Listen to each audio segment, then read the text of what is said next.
See this guy right here? This is perhaps the most famous jazz musician of all time, Louis Armstrong. Nicknamed Satchel Mouth or Satchmo, he was a world-renowned transformational artist whose radiant and colorful interpretations of jazz brought the art form into the mainstream. We salute the boy from the very streets around you with the raspy voice. This is courtesy of the Premium Parking Service, LLC, 2015. This is your boy Louis Armstrong holding that trumpet and looks like a sweat rag in his left hand. Let's get it.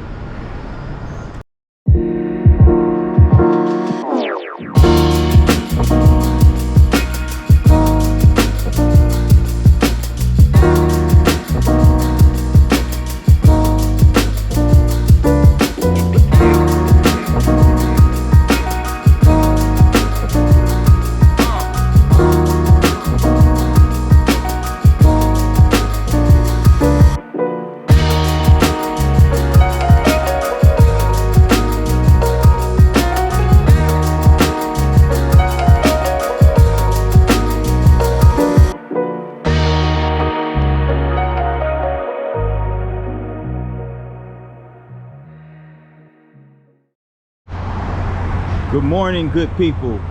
This your boy P9, and I am here in New Orleans, Louisiana. I am here in the Big Easy, New Orleans. And if you're new to the channel, make sure you hit that like and that subscribe button and check out this fire content that I continue to drop. But without further ado, I'm here in New Orleans, and New Orleans is the largest city in the state of Louisiana. It is the parish seat of Orleans Parish. And being that we're here in Louisiana, instead of counties being the government divisions within the states like the rest of the states are, Louisiana is divided by parishes. And that's due in large part to New Orleans' history of being under French and Spanish rule. So it was originally a colony, a French colony, so that's where the parishes come from. But right here, I'm at the Union Passenger Terminal, downtown New Orleans, on Loyola Avenue. And this is a Union Passenger Terminal. As you can see right over here, there's a couple of streetcars. So New Orleans operates a streetcar system, and the Union Passenger Terminal, this building right here, is a multimodal facility that serves inner city bus passengers. So if you're riding on the Greyhound or the Mega Bus, it'll stop right here. And also there's connections to the Rampart St. Claude streetcar line, which we just saw, those streetcars. And it's also an Amtrak stop. So the Amtrak lines that serve the passenger terminal are the Sunset Limited that operates from Los Angeles to New Orleans, the Crescent, which operates from New York City to New Orleans, and the City of New Orleans train, which is an overnight train that operates from Chicago to New Orleans. You can see right here, here's the skyline of downtown New Orleans. There's much more we're gonna check out, but I'm gonna start this thing right here on Loyola Avenue. So New Orleans, there's a lot to unpack with New Orleans. There's tons of sights to see. Of course, New Orleans is known for its great food. I mean, you know, of course, a lot of seafood, jazz music, jazz bars. That's a staple right here in New Orleans. Pretty cool little sculpture right here. It sits in front of the passenger terminal.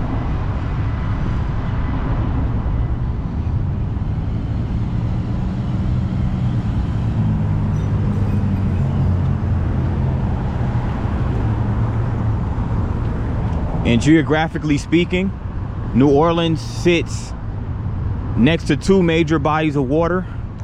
You have Lake Pontchartrain, and you also have the Mississippi River. So that's where New Orleans is situated in the southern United States. It's a low-lying area, so it's very low elevation, which makes it prone to floods and hurricanes. Unfortunately, as we all know, the most devastating hurricane and one of the most devastating natural disasters in history took place right here in New Orleans, Hurricane Katrina.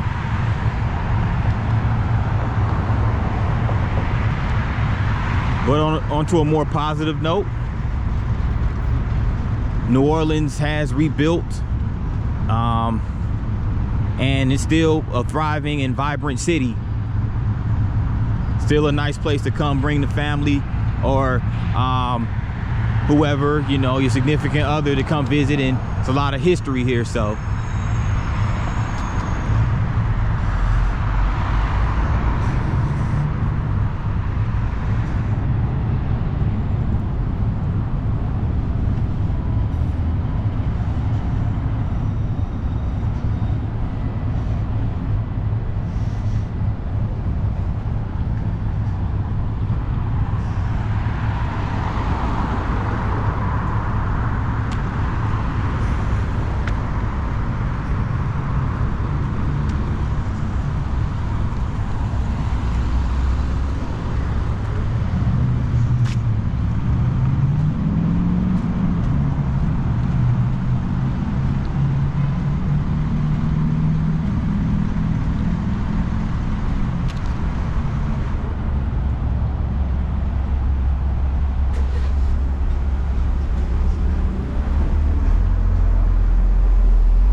almost 8 o'clock in the morning. So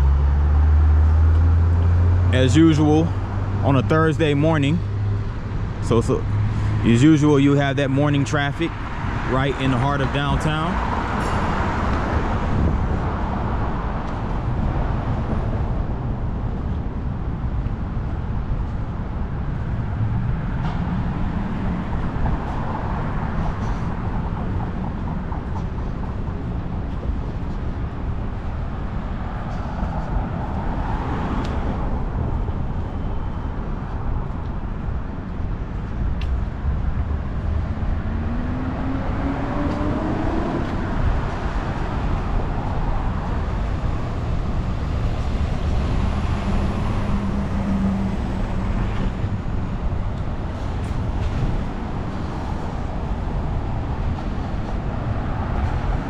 This building right here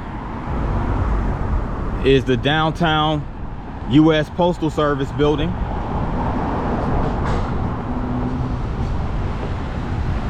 So it's located right here on Loyola.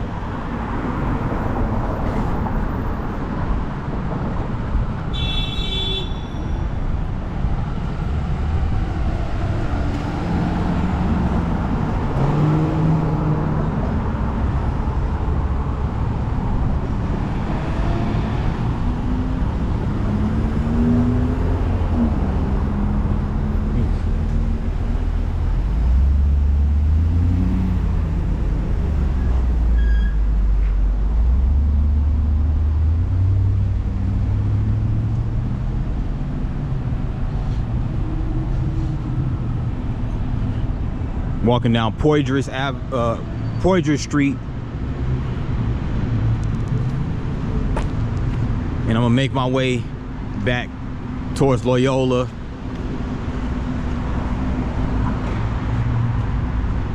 A couple of things I want to check out though on Poydras.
Check out that mural over there.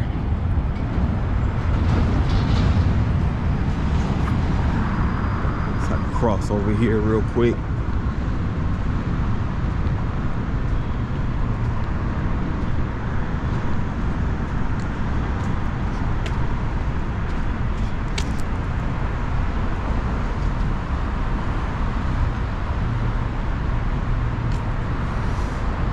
This is nice. It has a nice message on it. A dreamer reflects himself, and a dreamer reflects himself as a dream, but one only while he's dreaming. Okay. Looks like there goes a brother right there. Goes a sister right here. Looks like a nurse or something.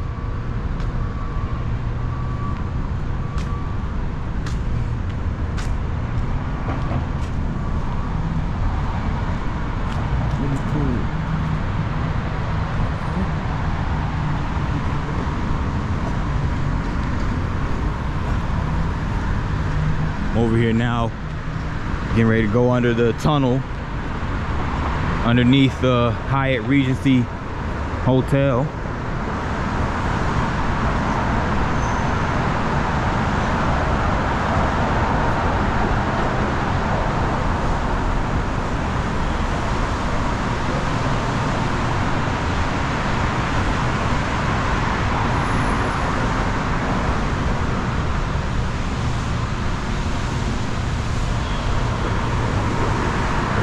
Little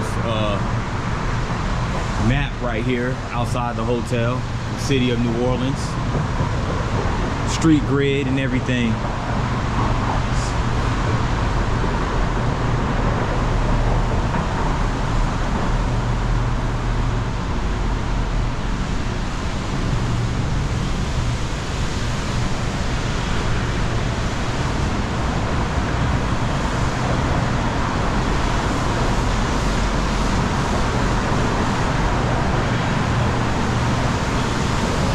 Doing some pressure washing over there, so let me go ahead and cross on this side.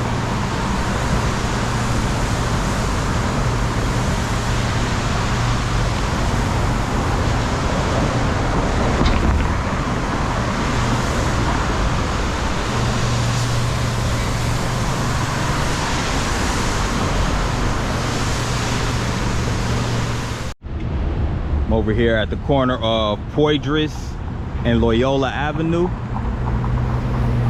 About to make my way down Poydras Street.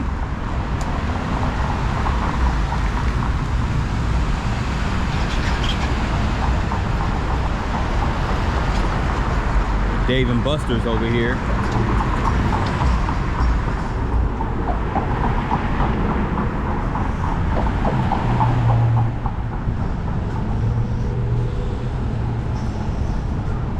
So here comes one of these streetcar stops right here for the RTA.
I'm over here by New Orleans City Hall.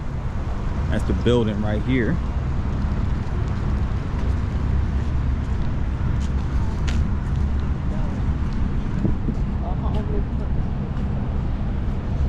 can see little City Hall.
interesting looking park right here.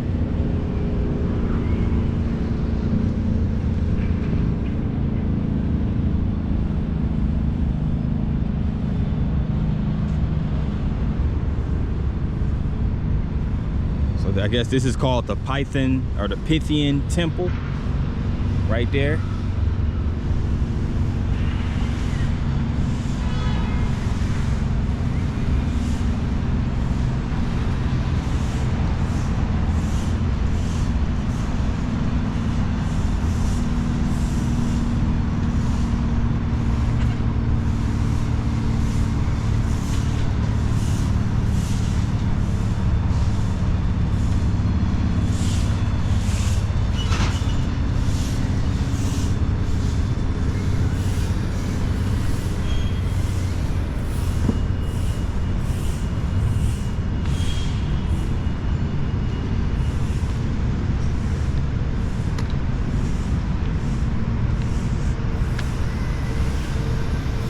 There goes another little park area that sits outside the New Orleans Public Library.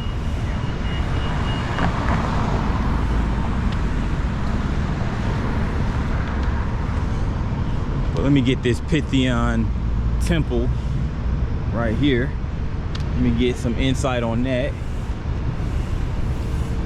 So it says the architecturally acclaimed Pythian Temple building at 234 Loyola Avenue, formerly South Saratoga, is one of New Orleans' storied landmarks. From 1908 to 1941, members of the Knights of Pythians, under the leadership of Smith W. Green, served as a beacon of pride for African Americans during the segregation era of Jim Crow. In the June of 1908, the Pythians laid their cornerstone at Gravier and Saratoga Streets. In August of 1909, Green opened the Pythian Temple at a cost of over $200,000. The dedication ceremonies featured orchestral music and selections by the St. James A.M.E. Choir and Glee Club of the Dryades Street YMCA. Black lawyer J. Madison Vance, a 1912 delegate to the Republican National Convention, engendered frequent applause as he spoke to the power of organizations and its effects upon civilization. The Times-Picayune described the Pythian Temple as the biggest business enterprise ever attempted by the colored race in the United States. So there goes the building right there.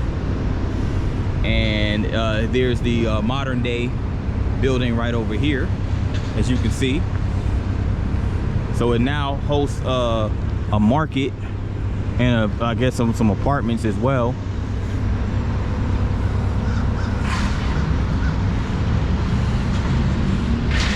And there goes Smith W. Green right here.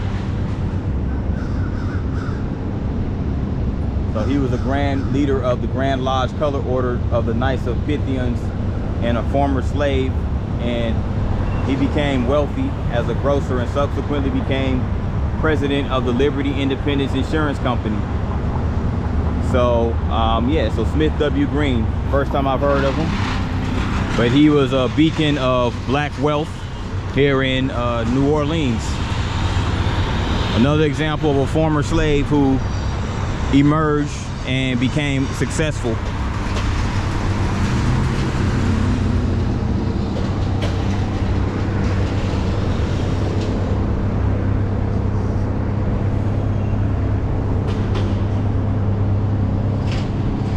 New Orleans Public Library.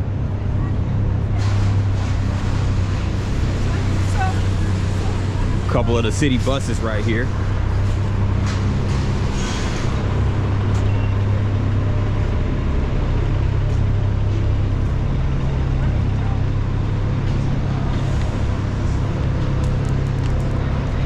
It's the library right here. New Orleans Public Library, pretty good sized library.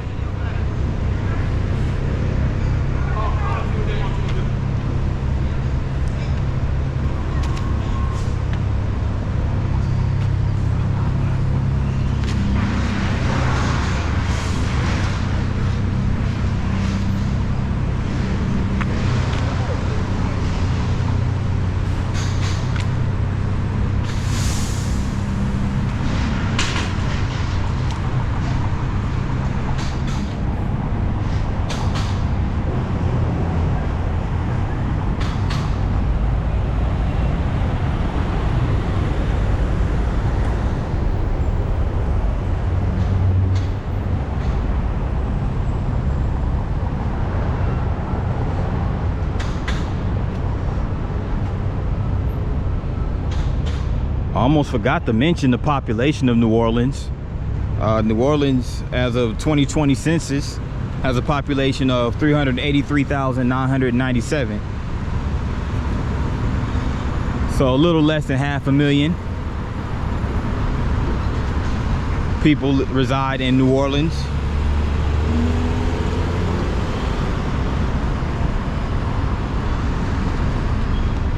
So a lot of this over here is kind of like the Tulane University buildings. Like that's a Tulane, a lot of these are kind of like the Tulane University like medical facilities.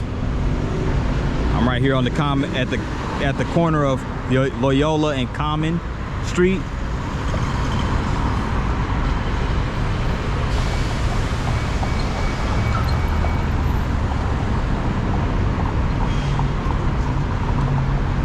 Definitely got to hit up the French Quarter. That's probably one of the most, if not the most popular part of New Orleans. The most popular part of New Orleans is not even downtown. It's definitely French Quarter, which is like basically next to downtown.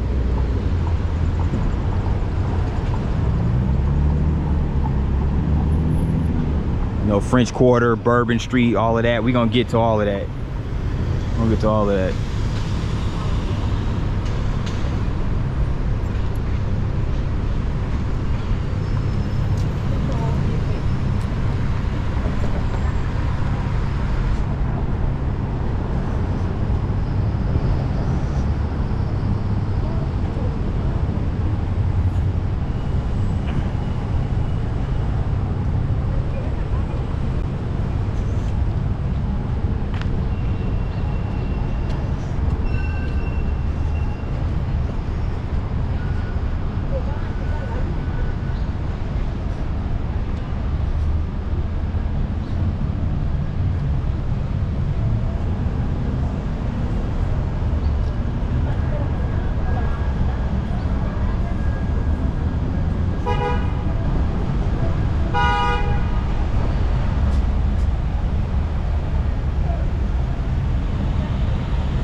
So we're down Common Street now. So a lot of this area has hotels.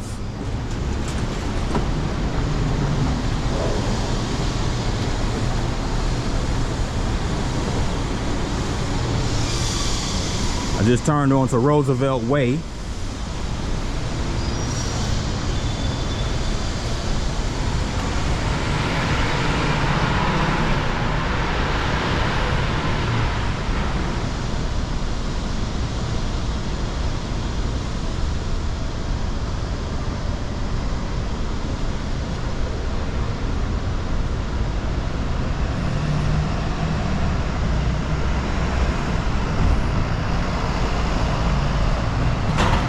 Get this historical building right here.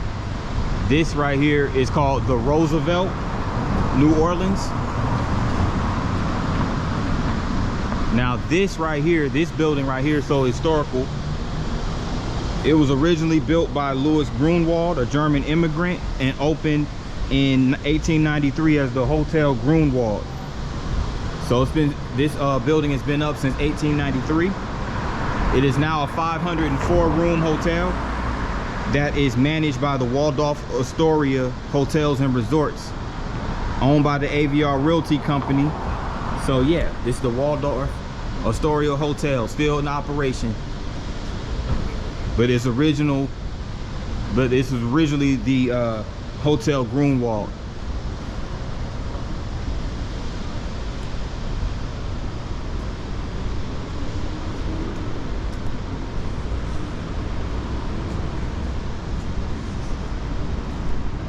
As I make my way now towards Canal Street.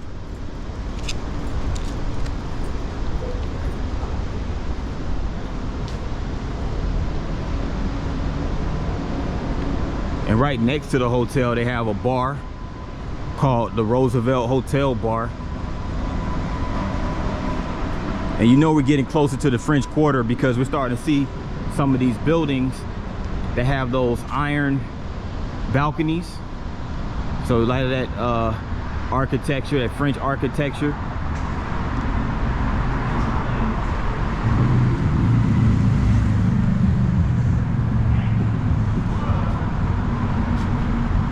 About a couple months ago, I did a vlog in Mobile, Alabama, and I made mention in that vlog that Mobile and New Orleans are architecturally similar.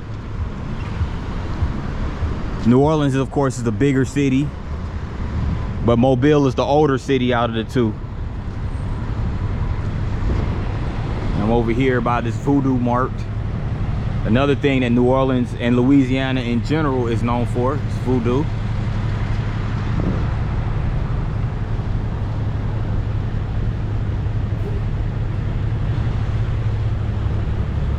Go ahead and cross right here.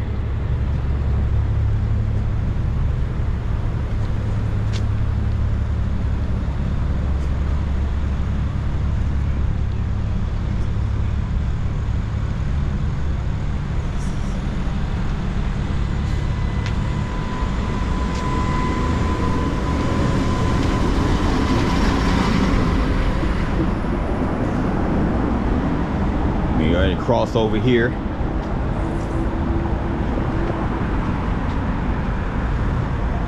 There goes that sidewalk. The sidewalk's blocked off,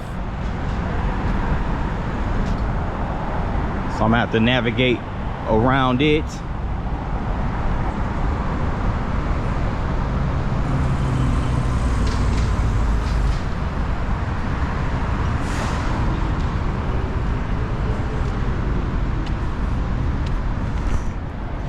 Look at those old buildings. Like I said, those old architectural, French architectural buildings. I'm on Canal Street now. Canal Street is another very popular street here in New Orleans. You probably heard of Canal Street.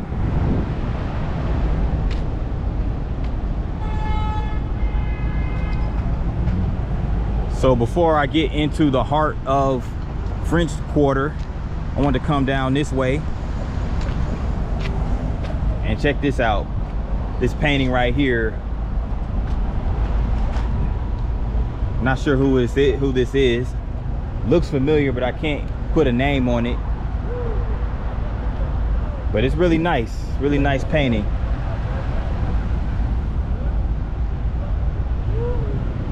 Okay. Playing the piano, so I presume whoever it is a jazz musician.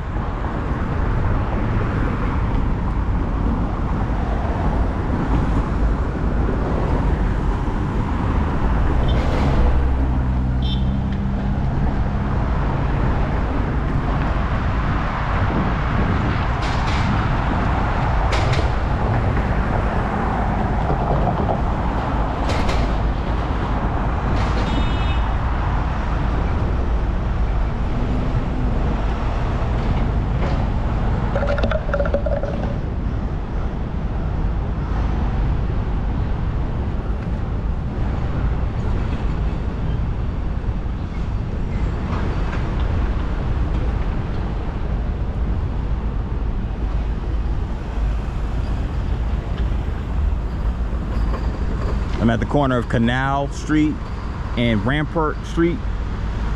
Now this is a Saenger Theater right here. So it looks like this is an entertainment district right here within New Orleans.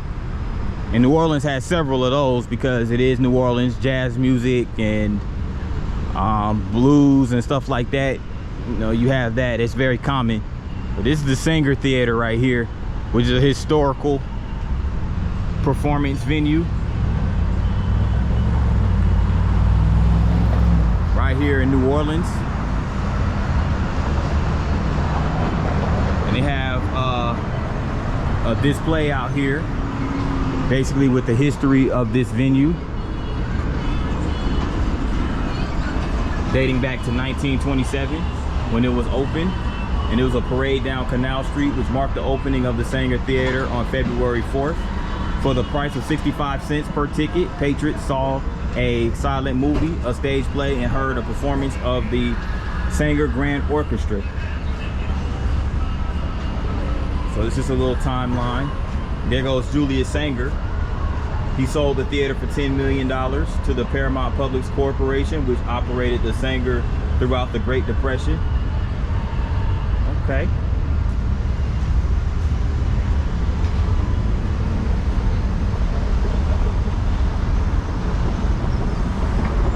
In 1941, after surprise attack by Pearl Harbor by the Imperial Japanese Naval, the United States joined the World War II.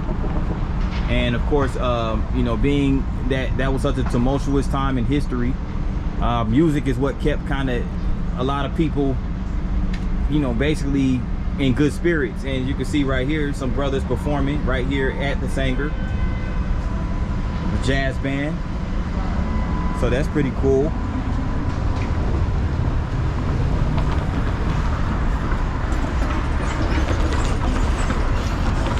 And it looks like right here is Sidney Poitier and Harry Belafonte.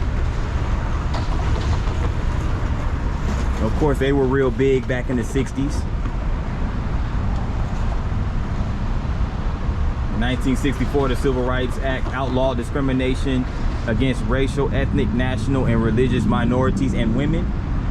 In 1956, the first two-lane span of the Lake Pontchartrain Causeway opened, linking the North Shore to the New Orleans metro area. So this is just a timeline of a lot of things that have happened surrounding this area, around the Saenger Theater. Benefit concert. Raised money for Hurricane Betsy, which cost $1 million in damage. So that was in 1965. And 1984, New Orleans hosted the Louisiana World Exposition, better known as the World's Fair.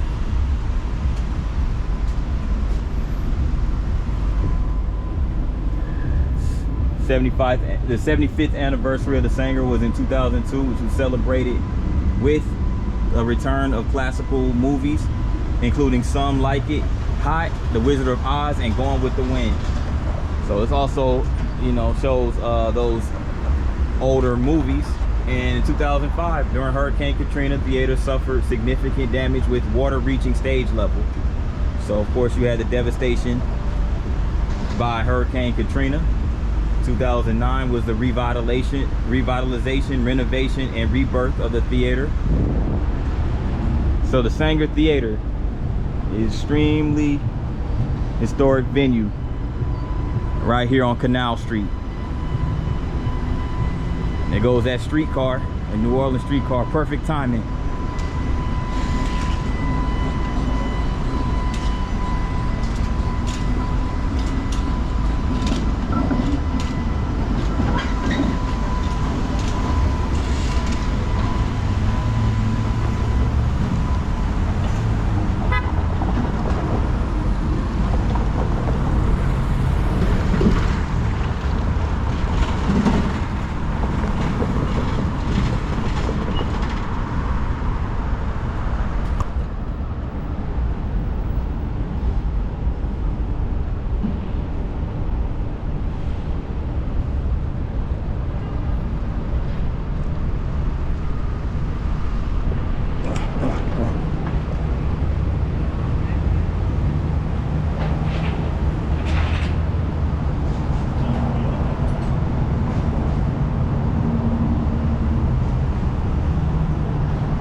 So now I'm at the corner of Canal and Basin Street. Now Basin Street is similar to what 18th and Vine District is in Kansas City and what Beale Street is in Memphis.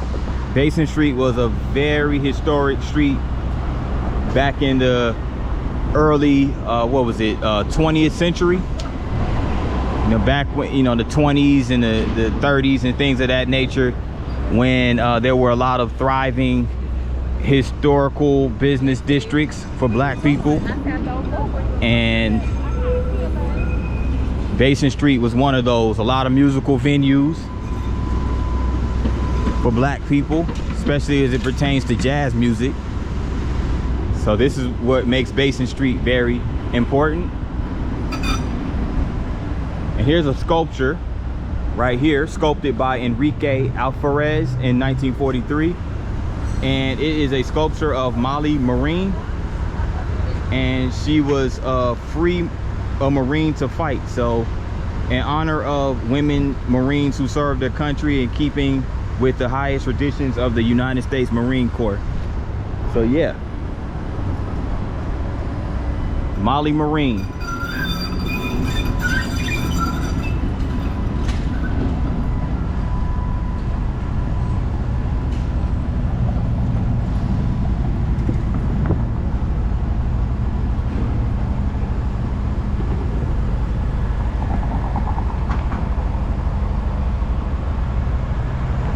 Here's another historical performing arts venue. It's called the Joy Theater. It too, located on Canal Street.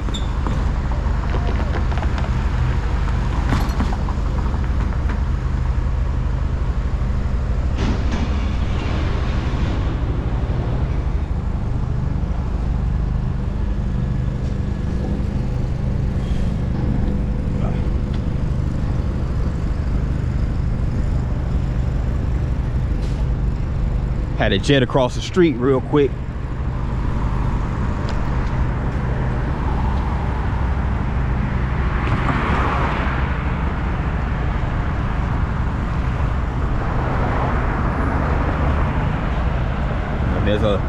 And this looks like this street right here, Canal Street, is lined up with a bunch of palm trees.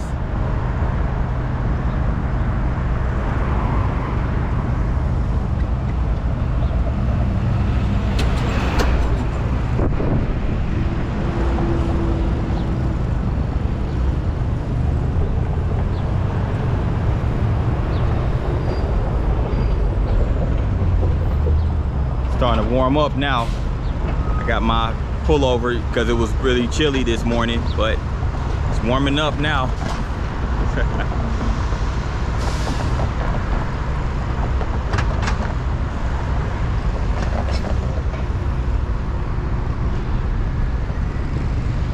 Go ahead and cross now.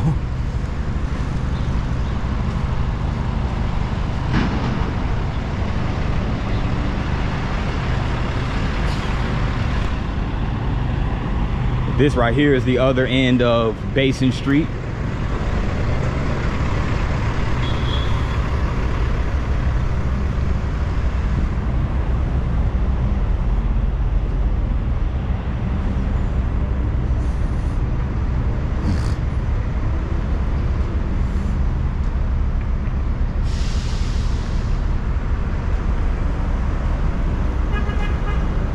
Simon Bolivar Monument.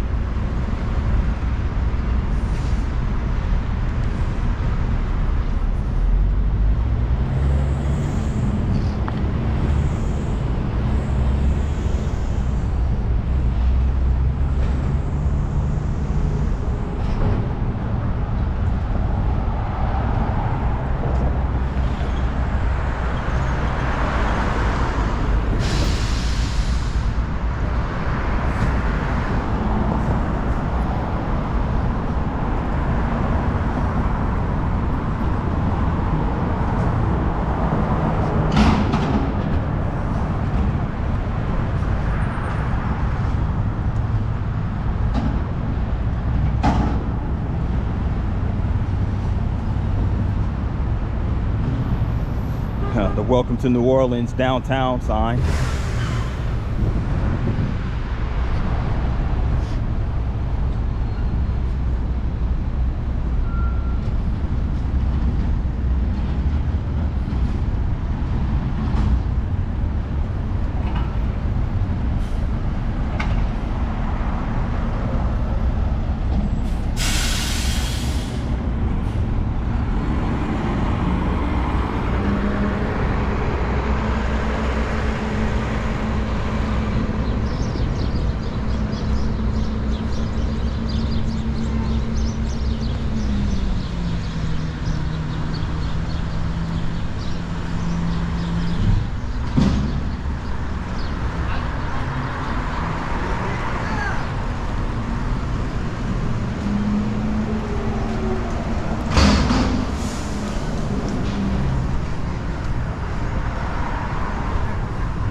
I would presume a lot of those musical venues in historical Basin Street would have been in these buildings right here.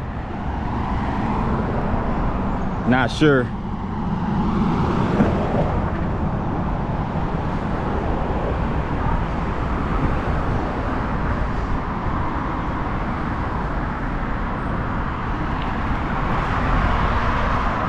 But next stop, French Quarter, so stay tuned. Out here on Rampart Street, and apparently they have a Mardi Gras museum of costumes and culture. Okay, cool. I mean, that makes sense because this is New Orleans, home of the world famous Mardi Gras, and it takes place right here in the French Quarter. So we're going to get to the heart of the French Quarter in just a minute. Bourbon Street, all of that.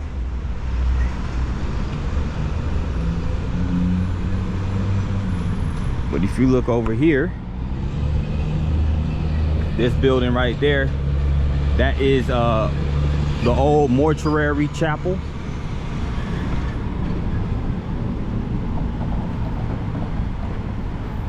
As you can see right there, it was built in 1826, and it was built as a burial church for the victims of the yellow fever. This is the oldest surviving church in the city right here, so it's a very historical monument.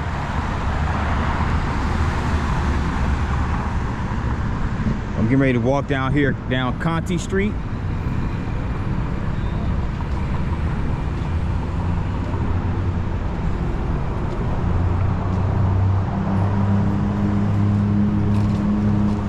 So French Quarter is basically right next to downtown, but it's his own neighborhood, has its own culture and everything like that.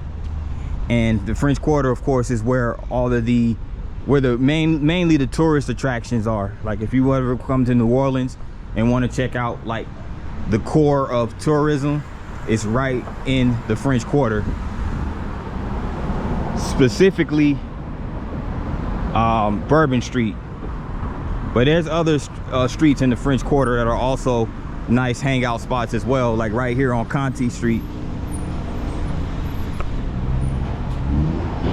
So you have the New Orleans Storyville Museum right here.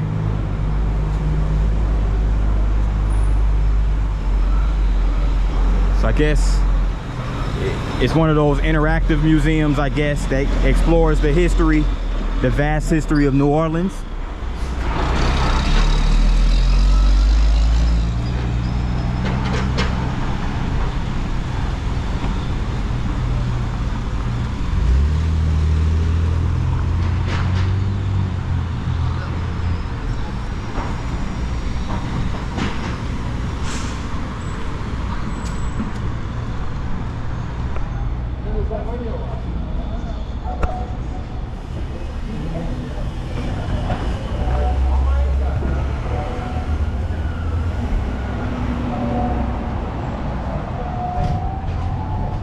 So of course they're gonna have a series of taverns and bars,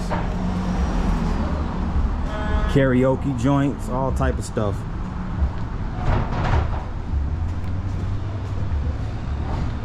Museums, hotels, you name it.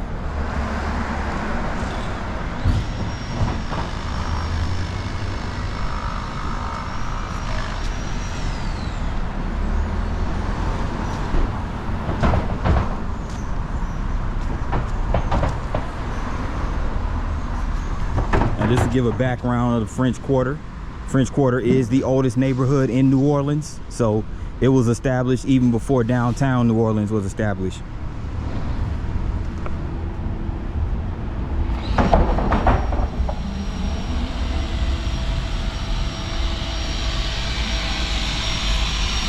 So the French Quarter is also known as the Vieux Carré. I don't know if I pronounced that right, but I believe it's the Vieux Carré. That was the original, or that's what it's also known as. And it is, that translates into old square in English. So we're talking like not long after the founding of New Orleans back in 1718. So we're talking the early 18th century. And the city of New Orleans pretty much grew around the French Quarter.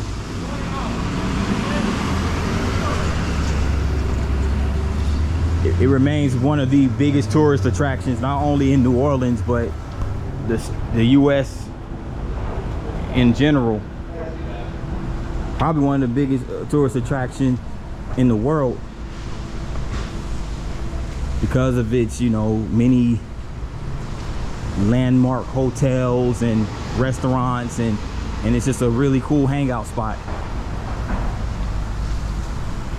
especially at night, just as long as you exercise caution and all that stuff, you know, because of course, you know, you're going to have you'll have people at night who want to indulge in a lot of alcohol and be intoxicated, maybe a little rowdy.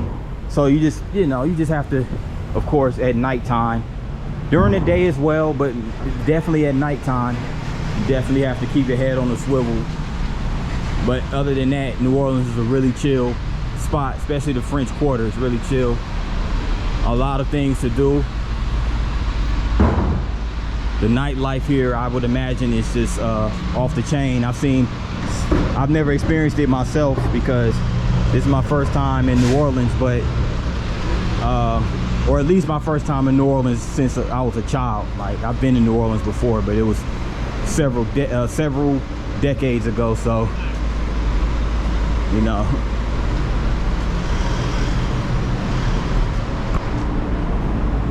I've just seen French Quarter on TV, in the media and stuff like that.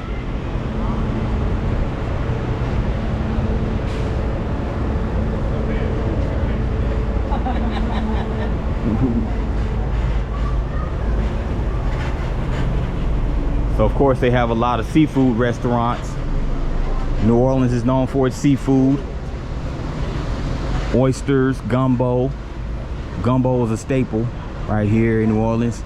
And also, what you call that? Po' boys.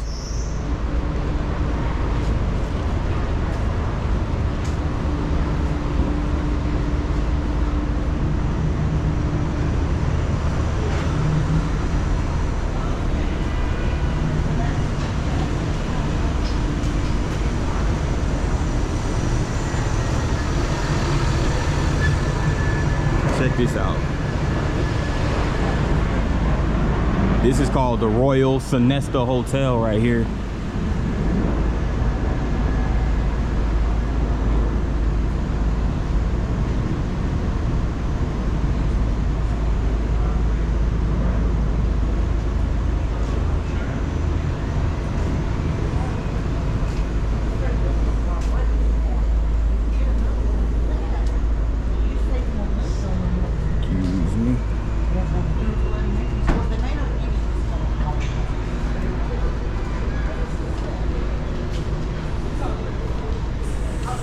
Another hotel right here. Hotel Le Moraes, or Le Moraes. I don't know if I'm pronouncing it. A lot of these names are in French, and my French is not the greatest. I'm not even gonna lie about that. Yeah.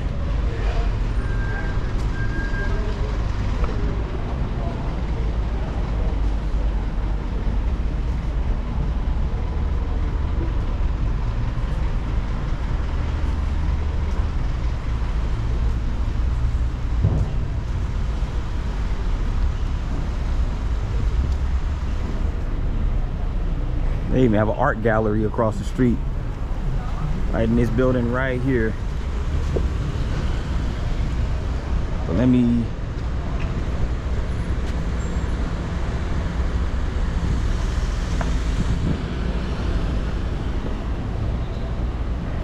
I want to go this way, or do I want to go that way? I'm gonna go this way.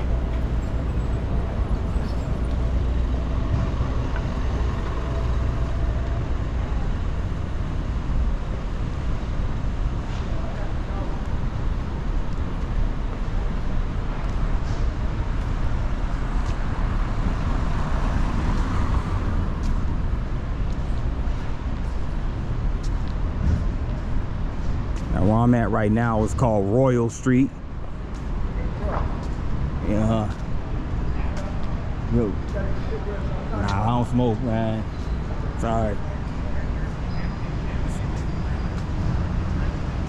Yeah, this is the Chief Pascal Calagero Courthouse, Supreme Court of Louisiana building right here. So the Supreme Court building is right here in the French Quarter. So I'm on Royal Street. So I think I'm a block or so away from Bourbon Street. This might be Bourbon coming up right here.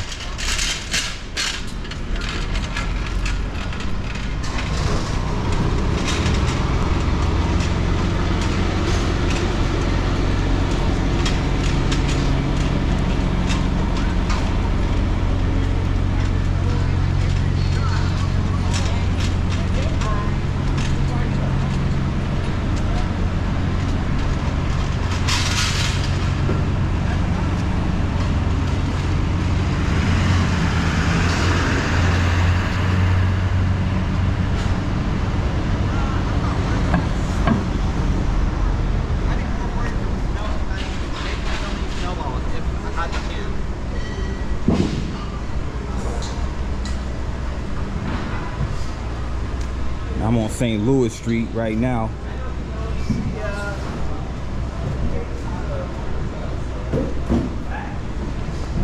There goes Antoine's Restaurant. That's another staple. Probably one of the, I think it's the oldest operating restaurant in St. Louis. Or dang, not St. Louis, New Orleans.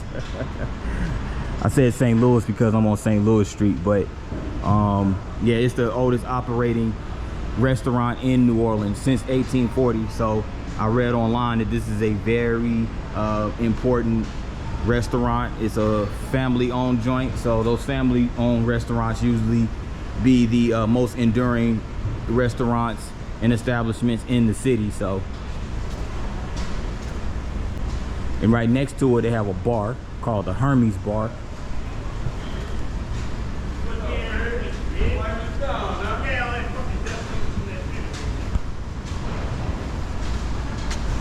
They have a mansion right here called the Pierre Soleil Mansion, erected in 1832.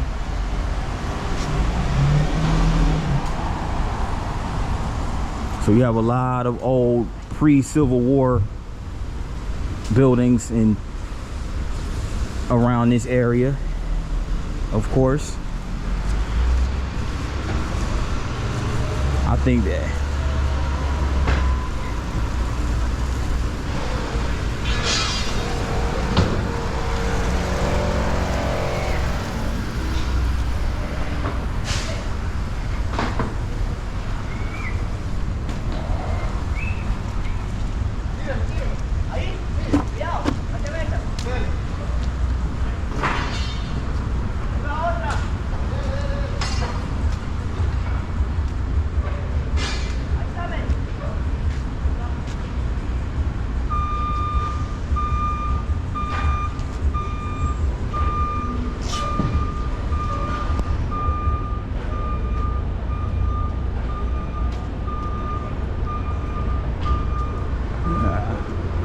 Now this is Bourbon Street right here.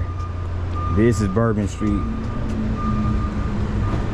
I'm gonna go down this way and I'm gonna come back down the other way on Bourbon, because this is the historic Bourbon Street. This is like the main gathering area for the Mardi Gras. I mean, the Mardi Gras pretty much rides all throughout. That float rides throughout French Quarter, but Bourbon Street is like it's basically like the main portion of the French Quarter, where a lot of the bars, they have a gentleman's club. So clubs and bars are pretty much around this area. Bourbon Street.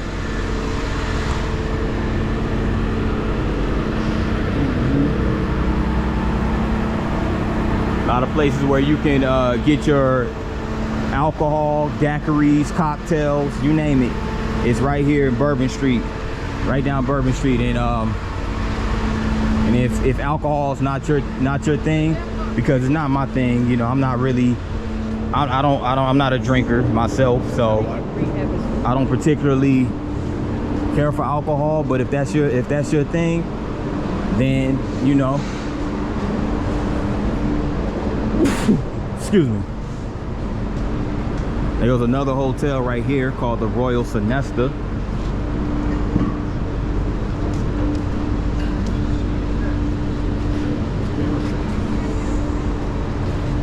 There's another historical establishment right here. It's called the Famous Door, established in 1934. So it's known to be a famous live music club right here on Bourbon Street. And here are all the famous people who pass through these famous doors. I mean, it's a whole bunch of people too. You got Dolly Parton come through here, Billie Holiday, Judy Garland, Ken Stabler, Owen Brennan, of course, New Orleans' own Louis Armstrong, James Ingram, the late James Ingram. There's so many of them, as you can see right here.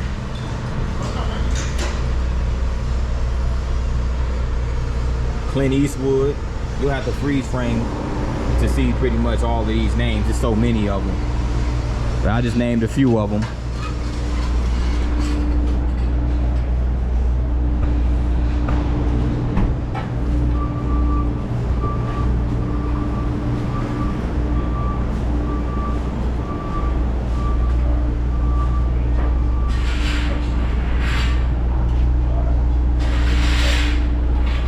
I'll tell you one thing, it's a lot of construction and road work going on around here. There's been a lot of sidewalks and streets blocked off since I've been here. Definitely have to make sure those streets are in order and paved and all that good stuff. Another gentleman's club.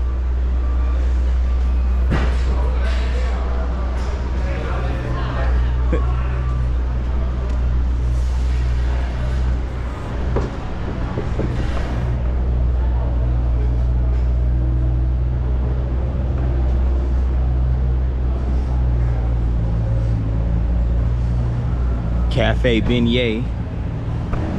So it's a breakfast spot right here, but they also serve sandwiches and seafood as well. But I guess their name, the Cafe Beignet, I guess their specialties is breakfast and beignets. Oh, that's dope. Look at the interior of that bad boy. That's pretty cool. Yeah.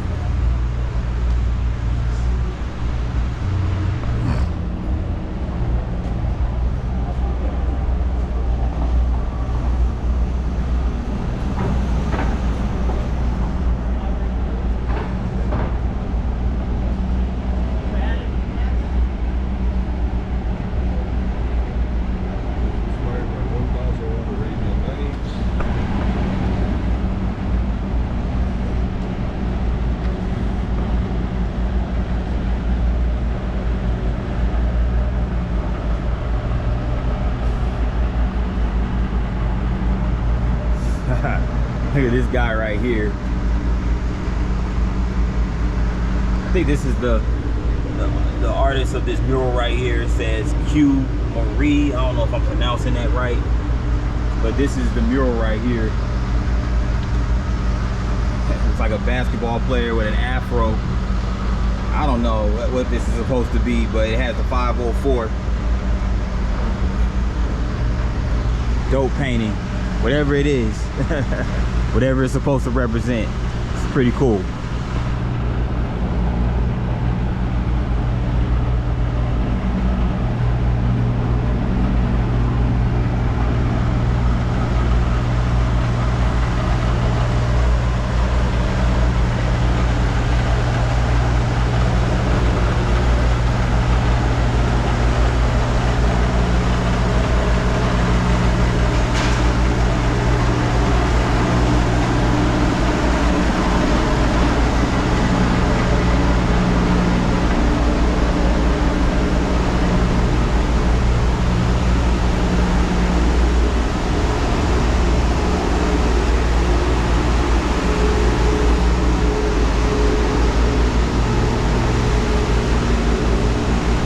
Big Easy Daiquiri's Pizza by the slice, okay.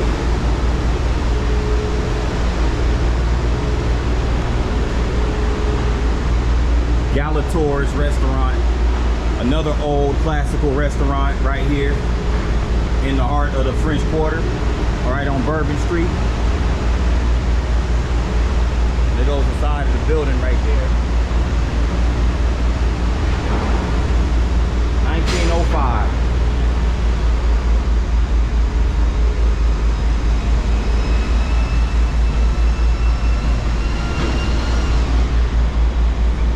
At the corner of Bourbon and Iberville Street. And of course there's a Hard Rock Cafe. Pretty much every real big city has a Hard Rock Cafe in it.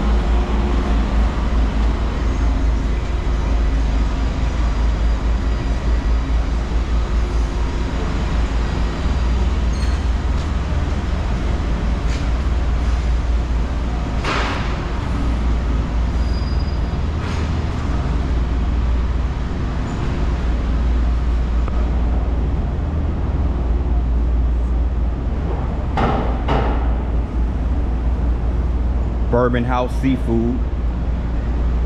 It's like a nice little fancy restaurant right here.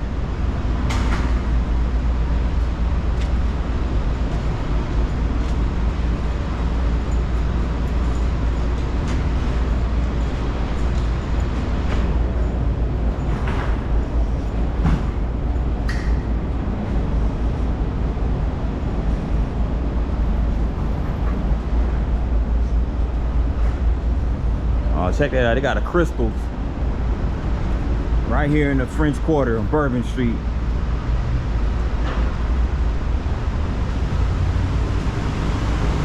Hustler Hollywood up. That's the more risque part of Bourbon Street.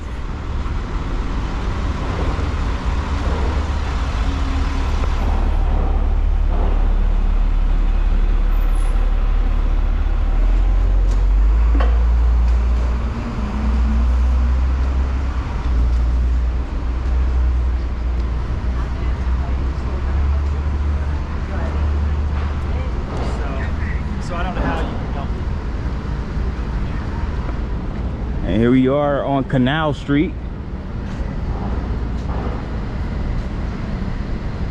Look at that CVS over there.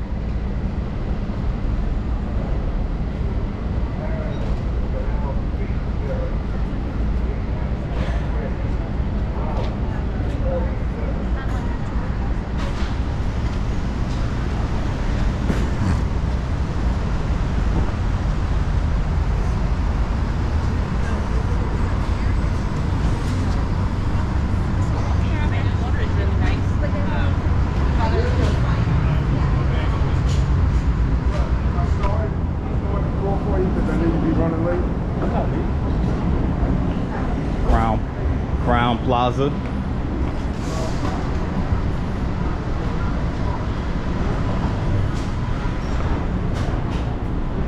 Vin Carré.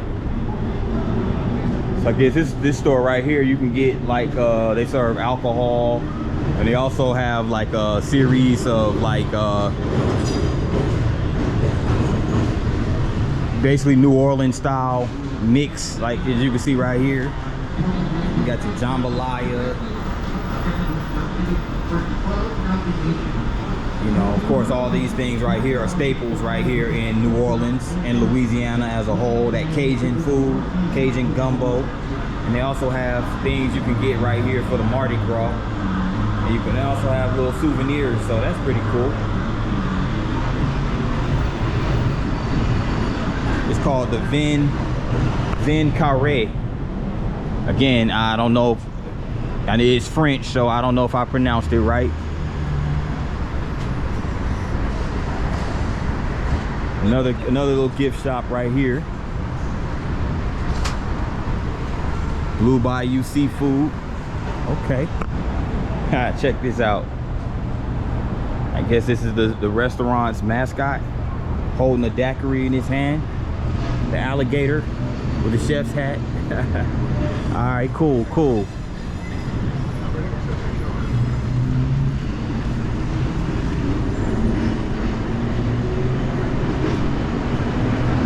Another Mardi Gras store.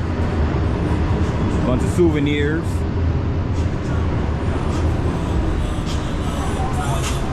Willie's Chicken Shack, daiquiris and cold beer.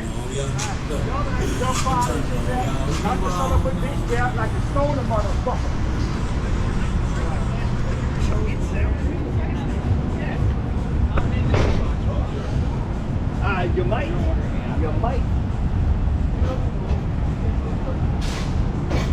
Now I'm at the corner of Canal Street and St. Charles.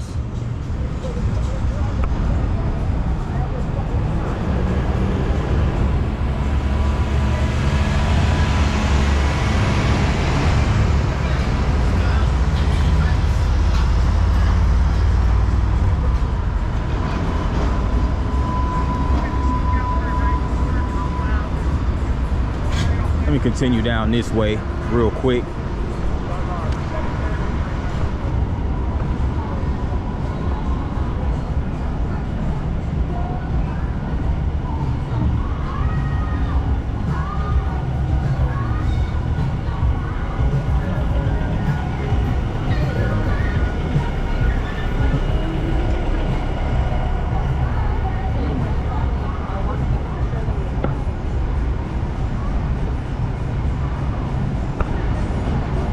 America's first movie theater.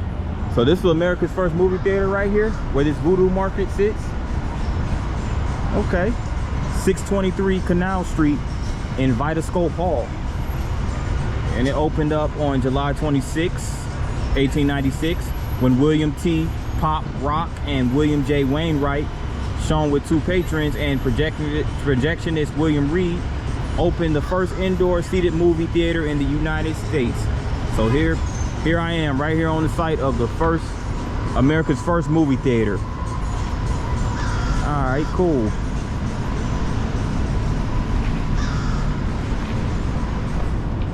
Of course, there's a Popeyes right here.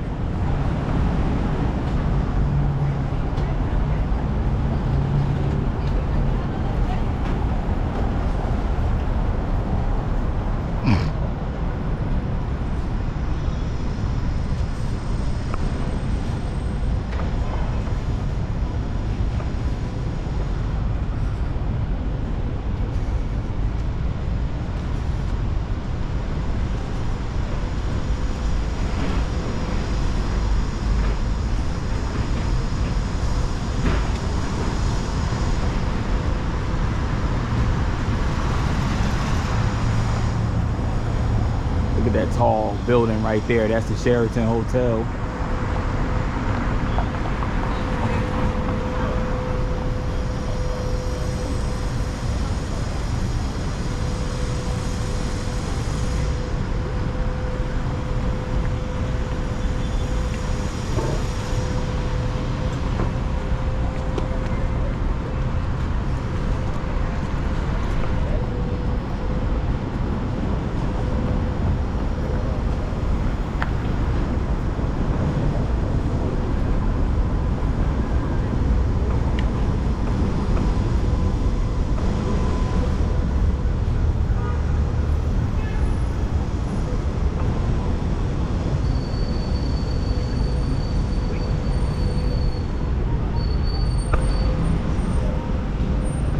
New Orleans is kind of giving me like Savannah vibes. I remember watching an interview with Savannah native and rapper Quando Rondo. I remember he said something about Savannah's like a baby New Orleans. There's a lot of similarities between Savannah and New Orleans, and I see what he's talking about. He's right.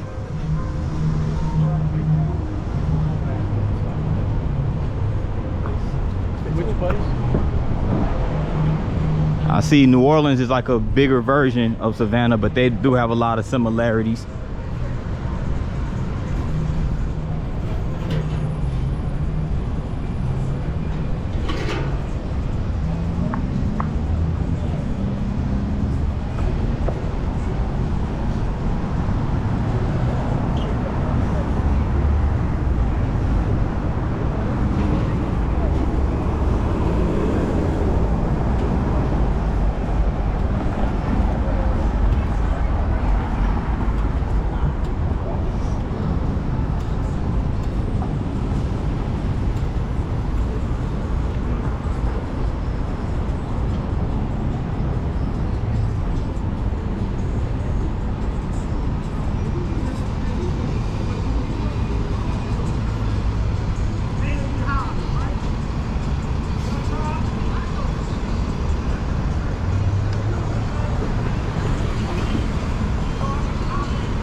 Go down this way.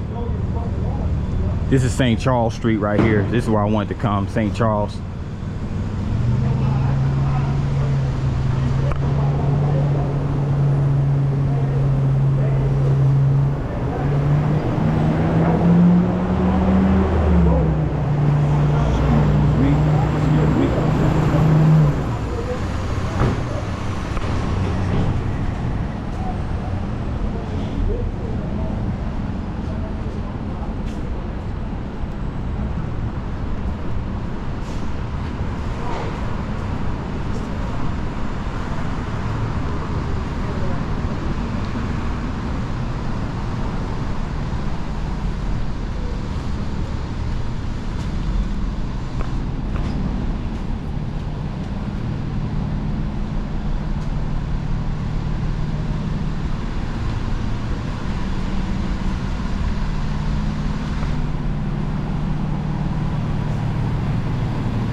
Whitney National Bank.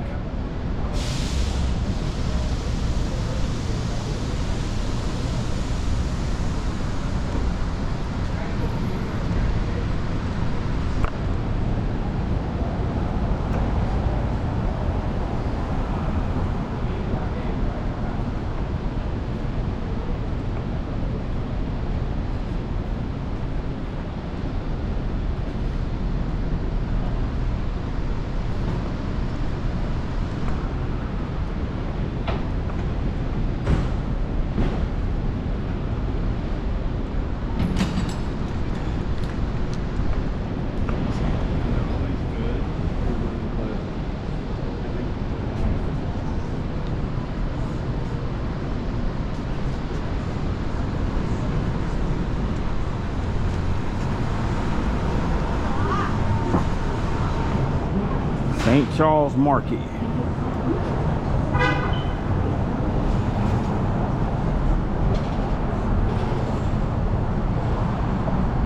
Residence Inn. So it's a few hotels right here on St. Charles. Residence Inns. They have an Intercontinental Hotel right next to it. They have a Hilton.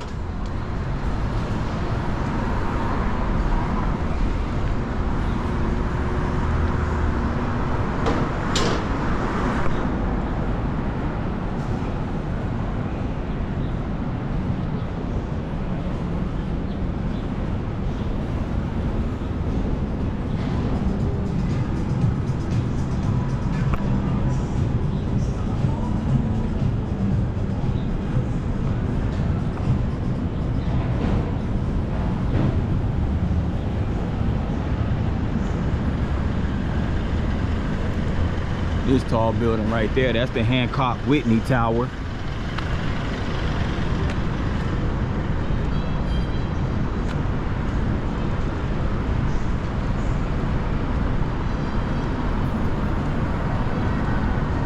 But there you guys have it. That was French Quarter, Bourbon Street, Canal Street, St. Charles Street. So stay tuned for more of beautiful New Orleans.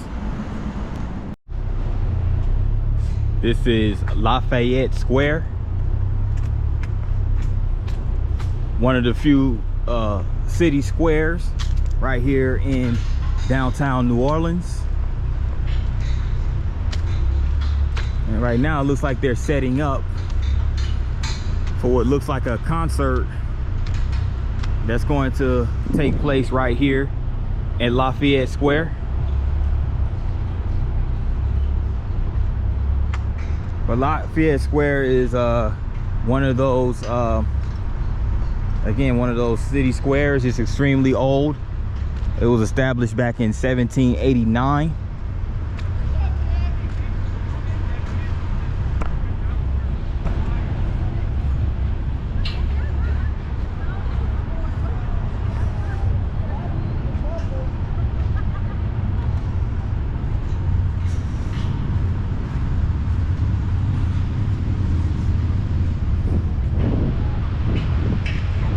That's a statue of Henry Clay.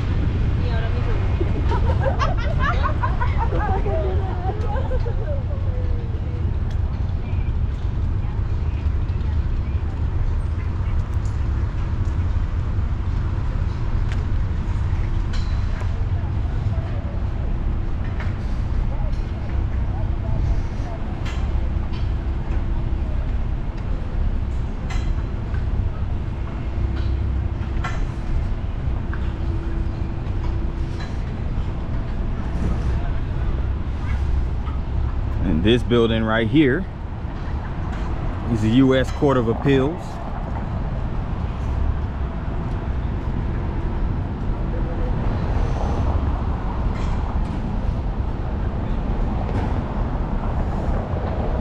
And there goes Ben Franklin. This is the statue of Ben Franklin.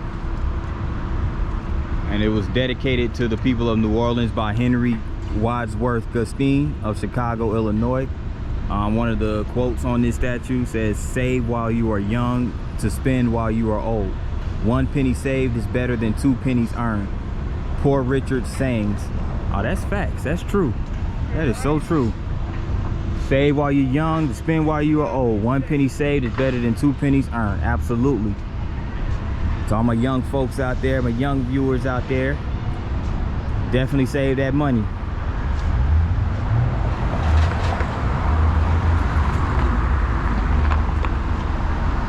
Yeah, this is the Court of Appeals building right here.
That's the Herbert Federal Building.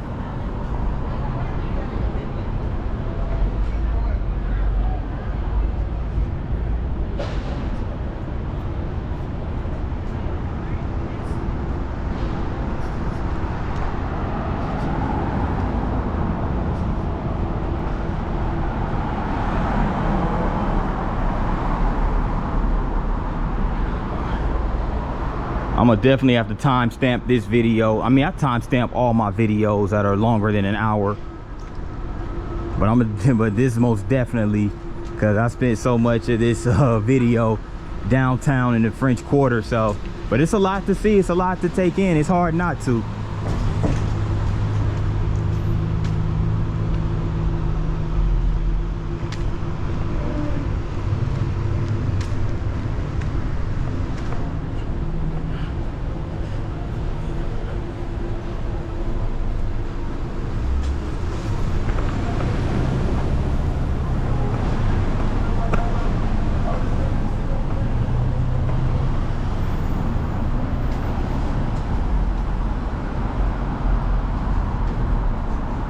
St. Patrick's Church.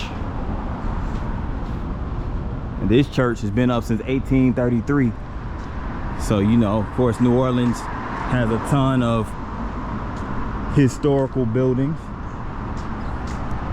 Of course.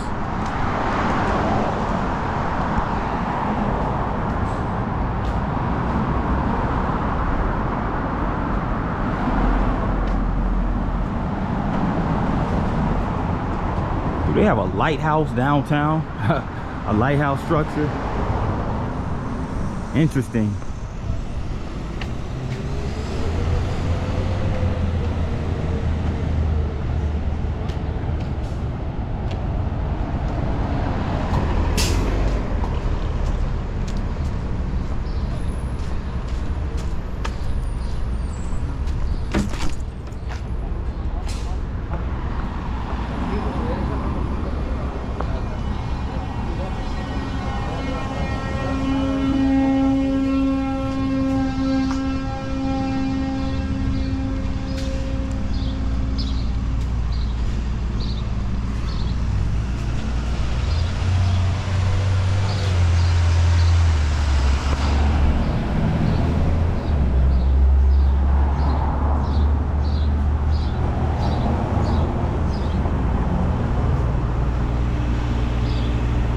Arts District, New Orleans.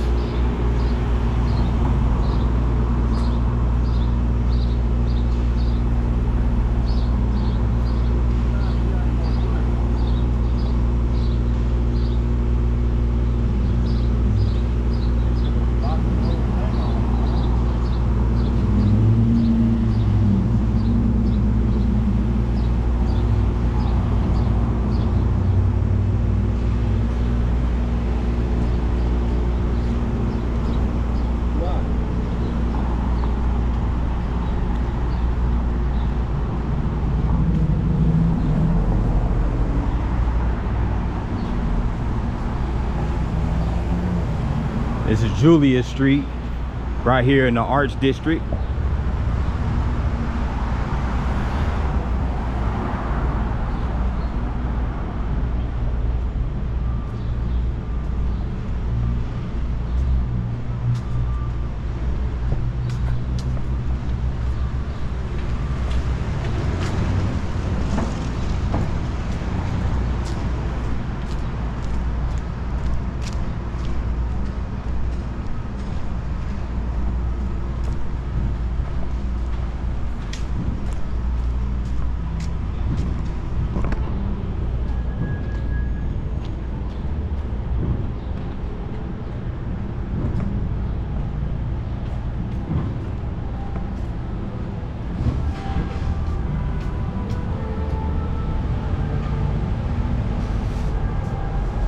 Little easy home of the pressed po' boys. It's been a long time since I had a po' boy. I'm pretty sure New Orleans, being that it is the pretty much the home of the po' boys, or the originators of that sandwich, I'm pretty sure they have the best po' boys on the planet.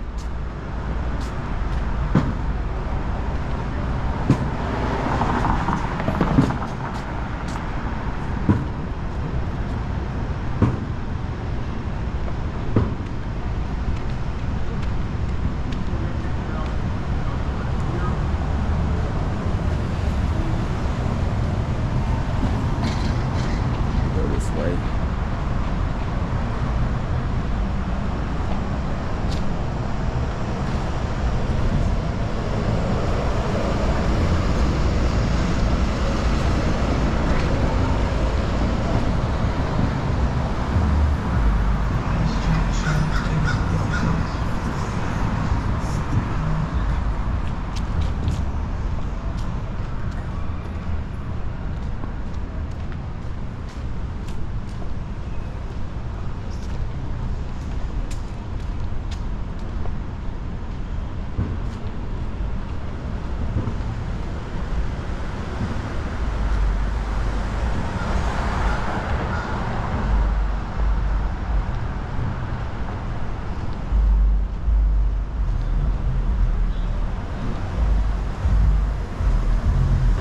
Times-Picayune, the New Orleans Advocate. So I guess that's the publications right here in New Orleans for newspapers.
Okay. That looks nice right here. It's like a little circle or monument.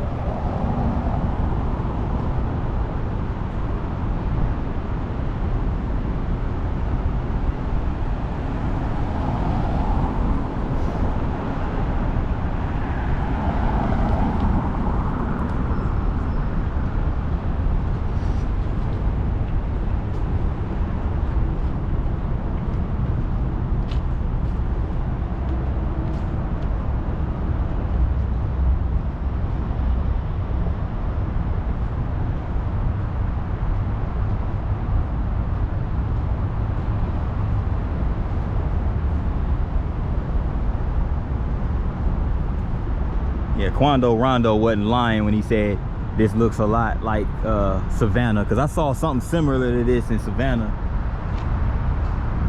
And then even when you look at that square, Lafayette Square, they have several squares like that in Savannah as well. Shout out to Quando Rondo, by the way, man. In my opinion, one of the best rappers out right now.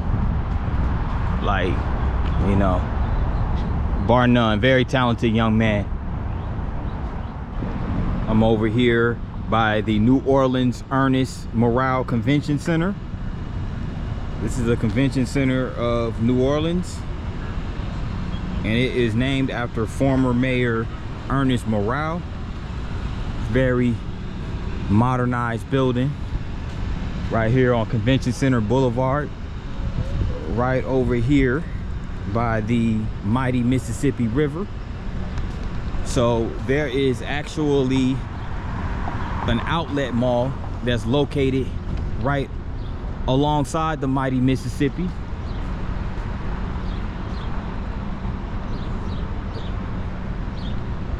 So we're gonna check that out.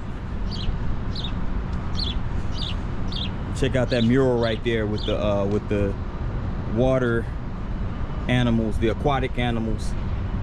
You see the whales, stingrays, dolphins. Really nice sculpture. Just wanted to get that in the frame. W. Land is the author of that beautiful piece. But yes, this mall is called the Outlet Collection of Riverwalk. It is actually adjacent to the Hilton Riverwalk Hotel.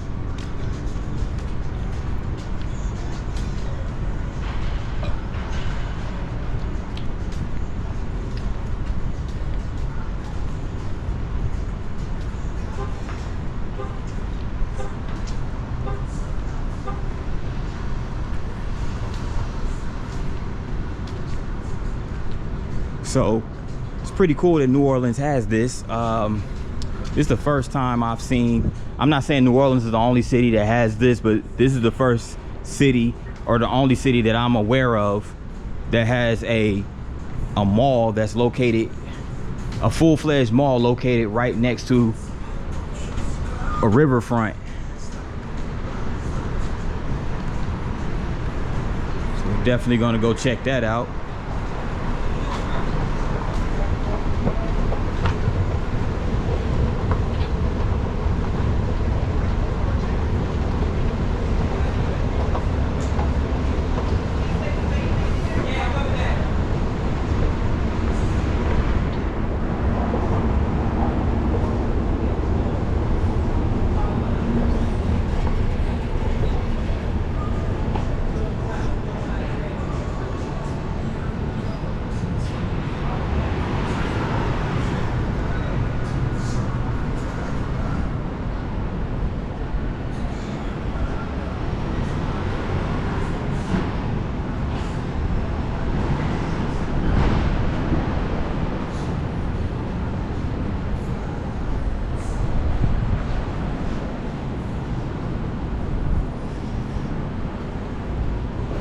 Oh, it's an indoor mall. I thought it was more like an outdoor mall, but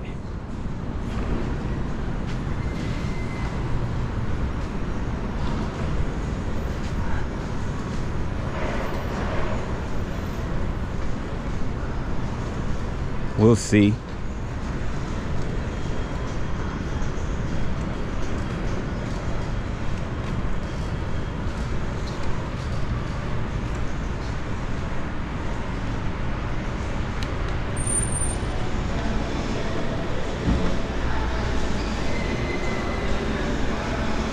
Feels pretty good in here.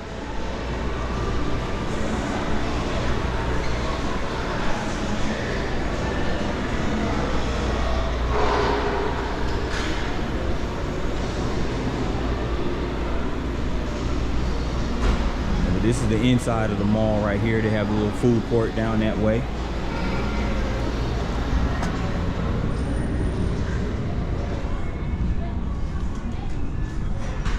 Y'all check this out. They even have an outdoor eating area right here on the dock. And it's right here. You got a good view of the river. So apparently this is a port as well. So New Orleans is a port city. So they do have a port over this way. So they have cruise ships as well as container ships for cargo. So this is it right here. See that bridge right over there?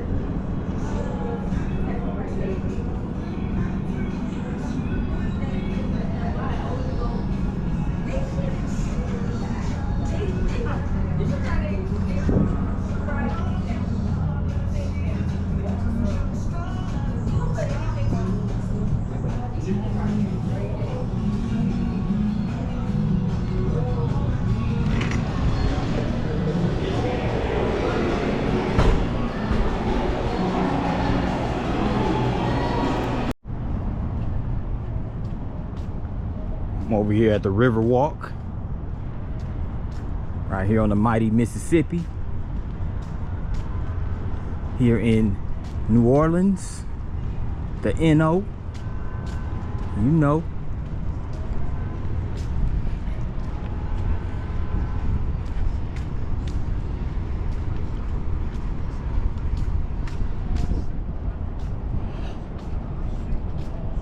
And check this out. They have these binoculars over here. So you can insert 2 quarters and you get a really good view of the river as well as the ships on the river.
Check this out. Check this out. What is this thing called? A jester or something like that? I think they're called jesters. Representing that Mardi Gras culture.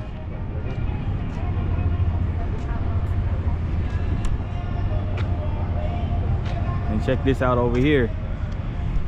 All these buildings over here. They also have, I think they have a Caesars Hotel right over there.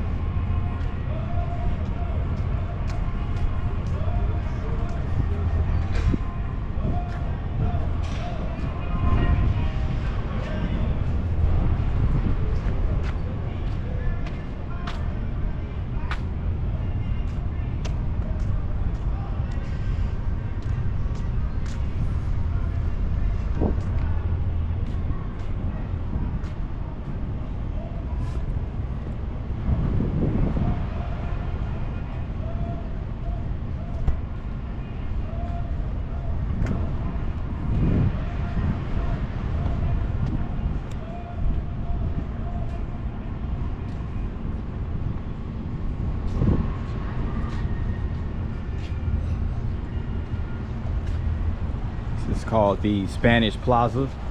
As you can see the circle of water right here.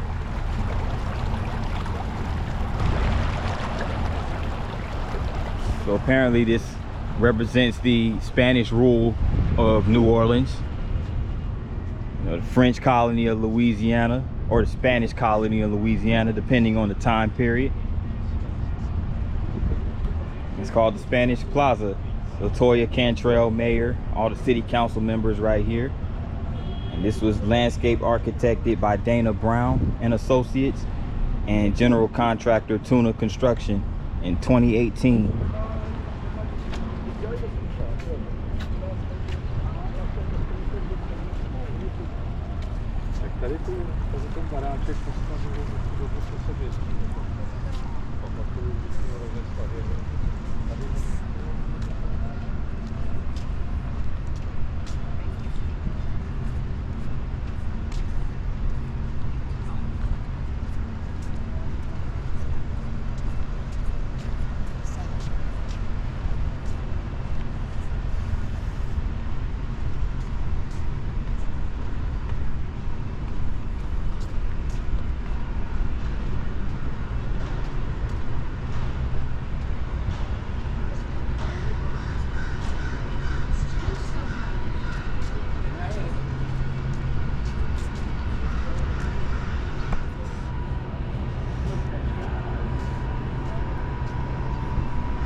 right by these railroad tracks.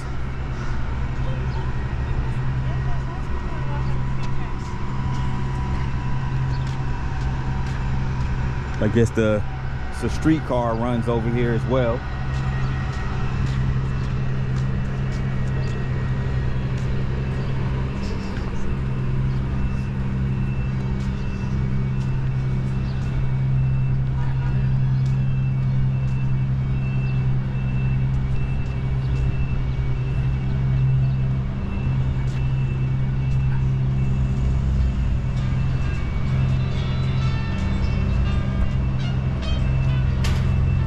View Orleans. I wonder what that is. They have tickets for View Orleans. I guess that's probably for I guess that's for like if you want to get on the riverboat or something.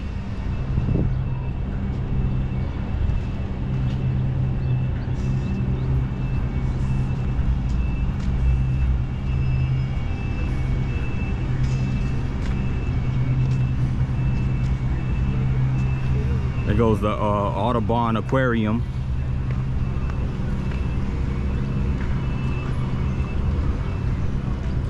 Let me go this way.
Canal Street streetcar.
corner of Canal and Peter Street.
It's the U.S. Custom House right here. See, buildings like that, those custom houses, those are common in port cities like New Orleans. Like Savannah had one as well. When I did my Savannah vlog, there's a port house there. So here it is right over here. Or customs house rather.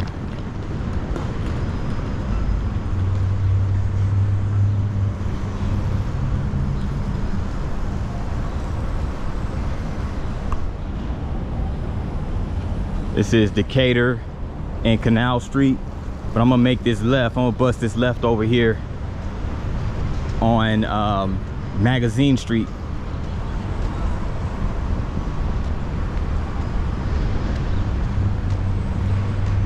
Because I saw that part of Canal Street earlier.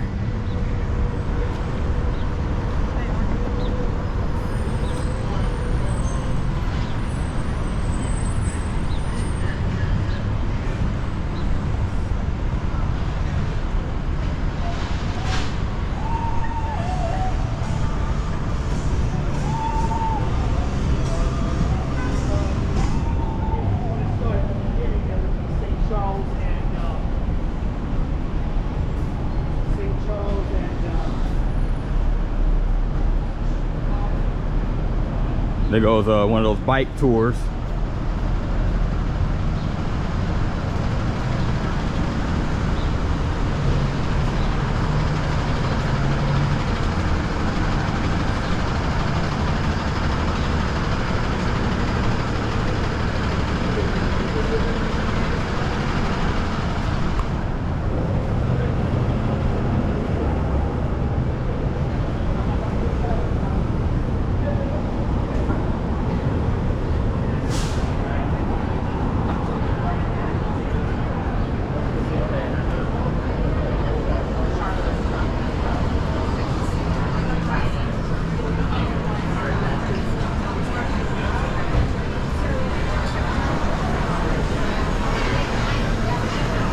Got some good restaurants over here.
James Hotel. The historic St. James. Right over here.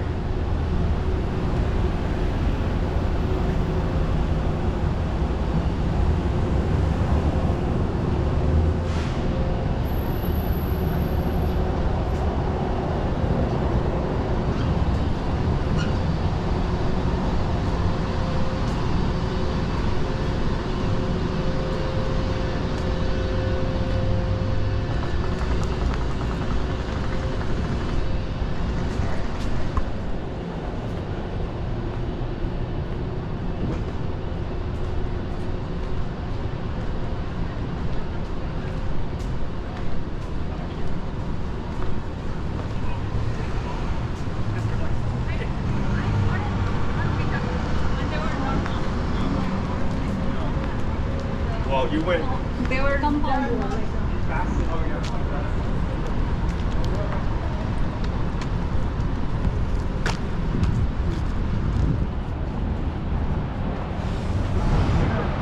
Another federal building, Hale Boggs Federal Building.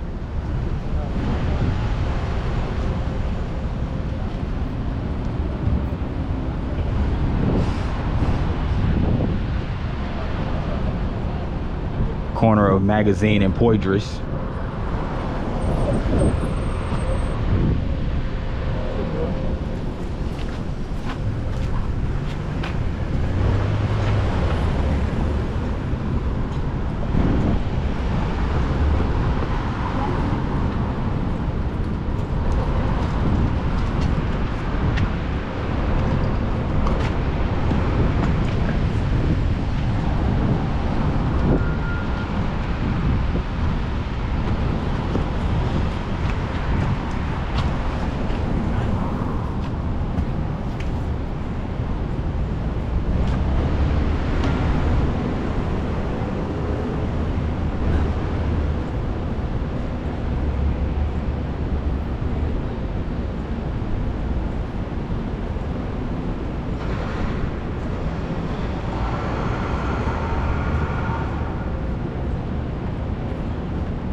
Court of Appeals building.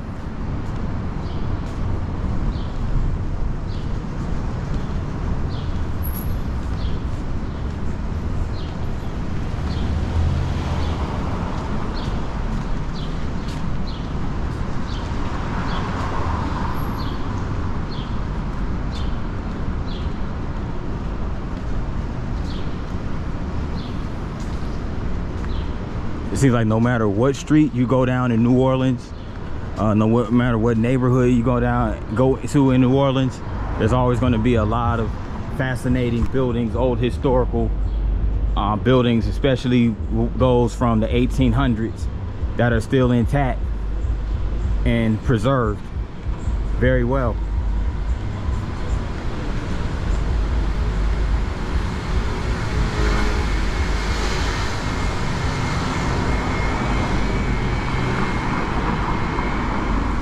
New Orleans is definitely a unique city, very vibrant culture, which I have noticed since I've been here.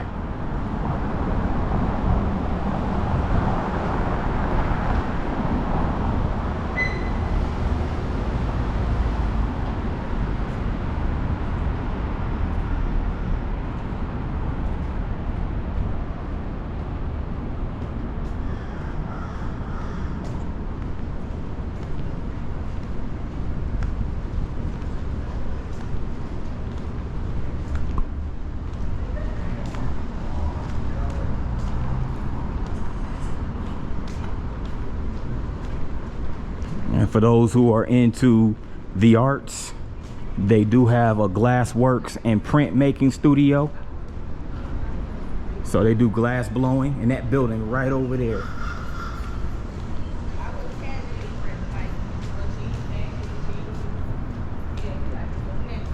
New Orleans Artworks.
So what I'm noticing and what I just found out is that a lot of these buildings are old warehouses.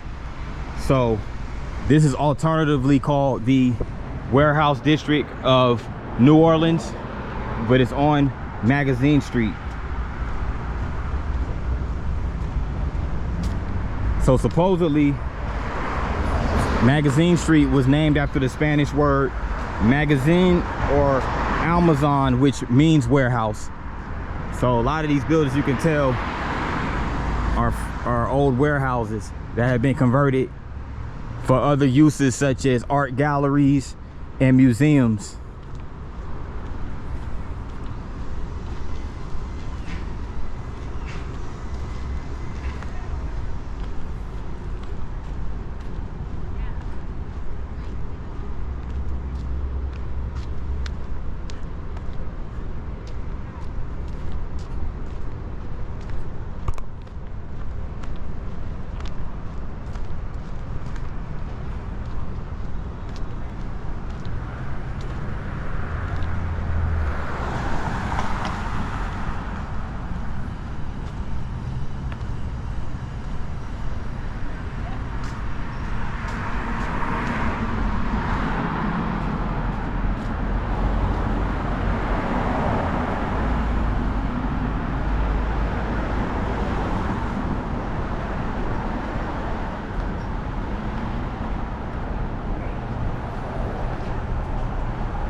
Some loft.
check that out. They have a National World War II museum right here in this building over here.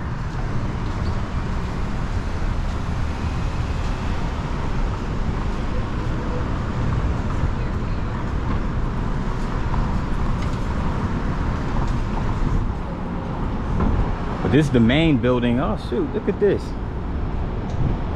Oh, there goes the sightseeing New Orleans bus right here, by the way, tour bus. But this is the museum for World War II. And across the street over there is parking for the World War II museum. But this is the museum right here.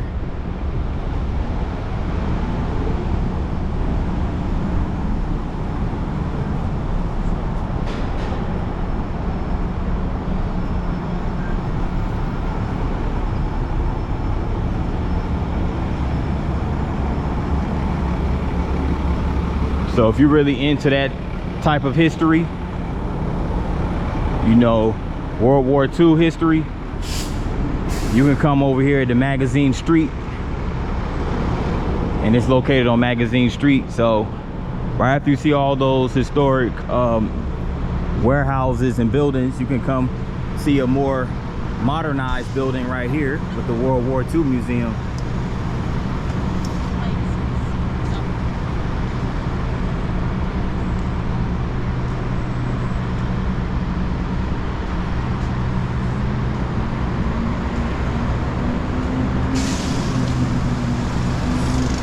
Nice architecture, nice sculptures that sit right outside the museum.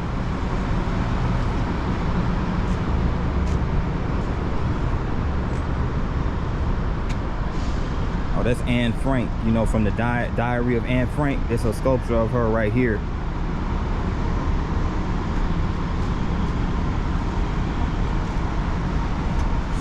Sometime this terrible war will be over. Surely the time will come when we are people again and not just Jews. And this is Anne Frank, April 11th, 1944. So again, this was all in the midst of the World War II.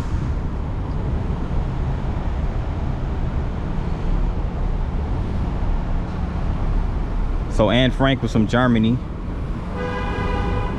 but she was a German, and she was of German and Jewish ancestry. So, you know, and of course during that time the Nazis were persecuting Jews in Germany. So her family, you know, basically hid out as much as they possibly could. And check this out. Little rock fragments right here.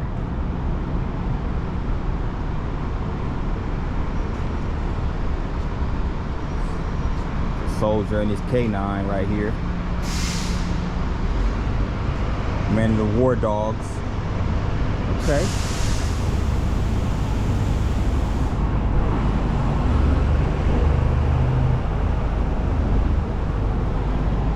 It's a squad leader and all his soldiers.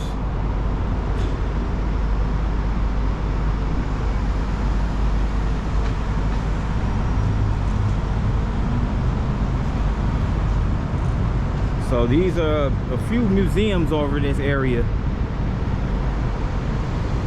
They also have a museum over there in that red building. It's the Ogden Museum of Southern Art. And from over here, I can also see the tower for the news station, for the NBC news station, NBC6 right here, New Orleans. So very neat area. But if you're into, again, if you're a history buff and into World War II history, this will be your place to come right over here. And if you're in New Orleans, again, this building can't be any more than 15 years old, probably anywhere between 10 to 15 years old.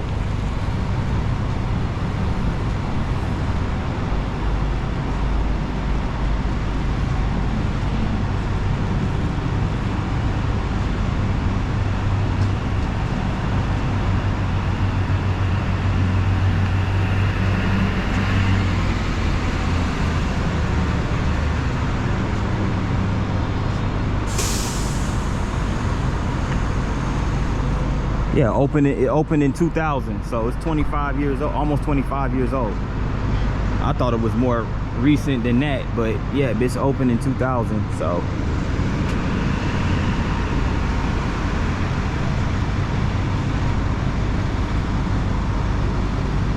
Some more little markers. Stephen Ambrose was the museum founder and author, so that's a picture of him right over here.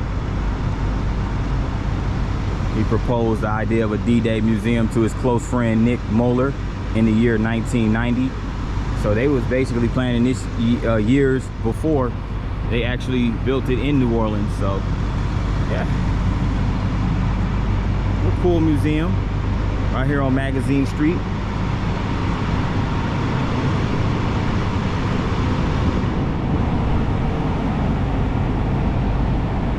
Yep. Moving on to the next part of New Orleans, so stay tuned. I'm in the Faubourg Trimmy neighborhood, also known as Trimmy, simply known as Trimmy. This is the area outside of New Orleans. It's located in the 6th Ward of New Orleans, to be more specific. So it's a very historic neighborhood. Founded in the 1810s, it is one of the oldest neighborhoods in the city and was initially the main neighborhood of its free people of color. So it's a historically black neighborhood. And there's some images right here. There's one image of a brother by the name of Collins Coach Lewis. And this is a photograph by Jeffrey Ehrenrich. So I guess looks like this was a musician or a drummer or something of that sort. Goes Ronald Lewis. Photographed by Kia Welsh or Kim Welsh. And there goes the big queen QT Kim Bote. Okay. So she has the Native American I think that's what that is on her head. The headdress. Photo by Ryan Hodgkin Rigsby. So shout out to all the artists over here. And it's located outside what's called the Backstreet Cultural Museum. Okay, so they have a museum right here based on the culture. Big Chief Huey. So I'm guessing this is the Native American, like, Mardi Gras Indian suit. So based on the, I guess, the black Mardi Gras culture here in New Orleans. Here's Sylvester Hawk Francis. This is nice too. This little girl right here with her Mardi Gras Native American get up on, based on a photo by Cheryl Gerber. Okay, very neat.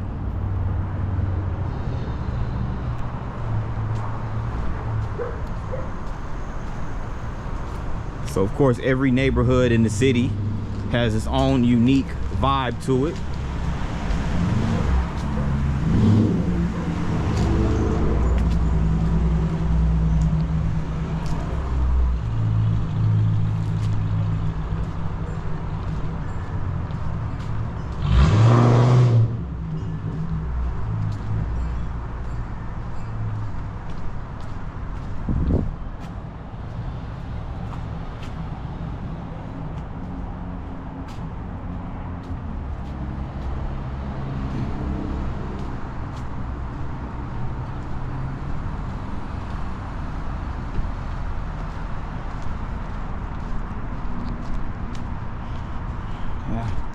And check this out, they even have a coffee house right here called the Trimé Coffee House. It's a nice little neighborhood joint right here. Something local.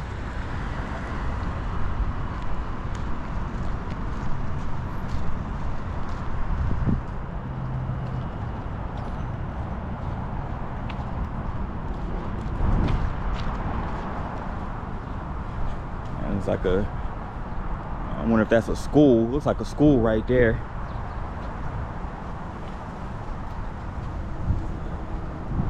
Then they have a community center right here as well. It's called the Treme Center.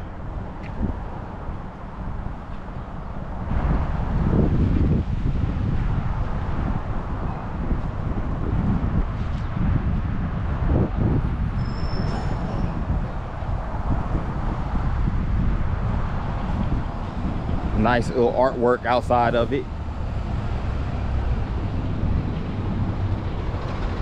That's that art piece right there, the brother blowing the trombone, is by B. Mike. B. Mike. So I guess this is like a community center, so to speak. They have one right here. It's called the Spirits of Treme. People playing the drums. So this basically represents the jazz culture right here in New Orleans. And it's at blight_504, the artist.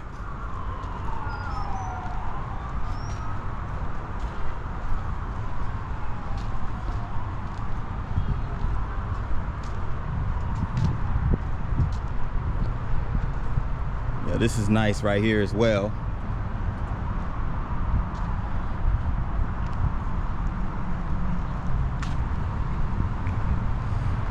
Fannie Lou Hamer.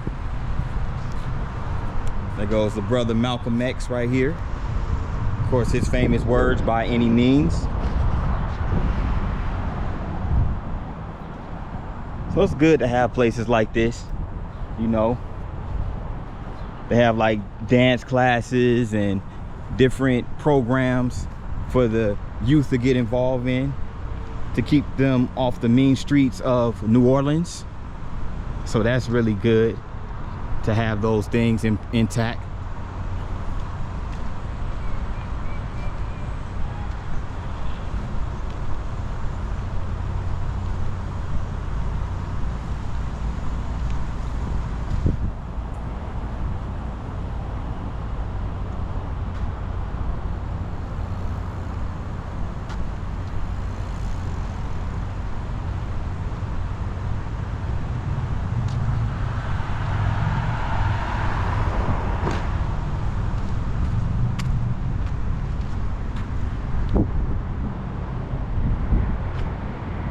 So this neighborhood, of course, has a lot of history.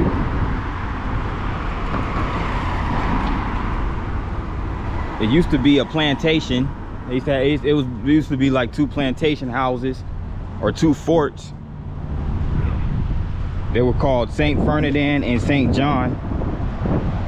But Claude Treme purchased the land from the original plantation owners. We're talking towards the end of the 18th century.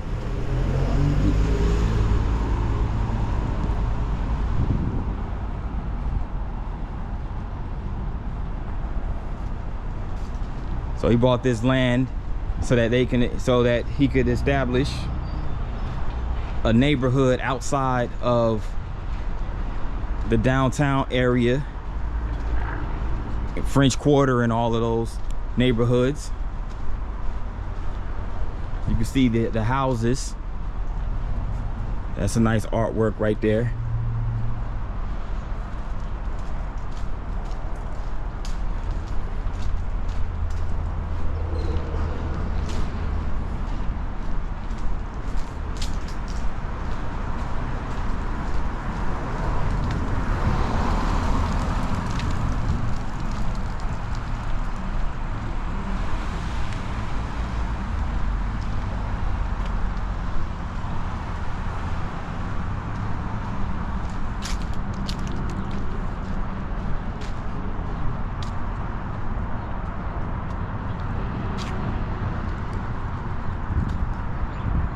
Wanted to get a few blocks of Treme. I also want to make mention before I go that this neighborhood was also the focus of a documentary back in 2008. It was called Faubourg Treme, the untold story of Black New Orleans. So it came out in 2008. So if you haven't checked that out, make sure you go check it out. I have to tell myself that. I need to take my own advice because I haven't seen it either myself. But and there's also an HBO series that came out in 2010 and called Trimmy, created by David Simon, the same person who created The Wire, based out of Baltimore. And yeah, and jazz singer Dee Dee Bridgewater is also from Trimmy. She recorded her album Dee Dee's Feathers in 2015 in the Esplanade Studios in Trimmy to commemorate the 10th anniversary of Hurricane Katrina. So here we go. Still within the Trimmy neighborhood, but close to the French Quarter on Rampart Street. This is Louis Armstrong Park. Now, Louis Armstrong Park was established in a controversial urban renewal project in the 1960s, where a substantial portion of the Trimmy neighborhood was leveled, and the area adjacent to the Congo Square was the land that was used to establish this park of Louis Armstrong. So it was created on very controversial ground, unfortunately. The park was designed by New Orleans architect Robin Riley and named for New Orleans born jazz legend Louis Armstrong. So as you can see, there's a nice sculpture right there of a jazz band. You know, so the trumpets, the saxophones, the tubas, trombones, all of those things.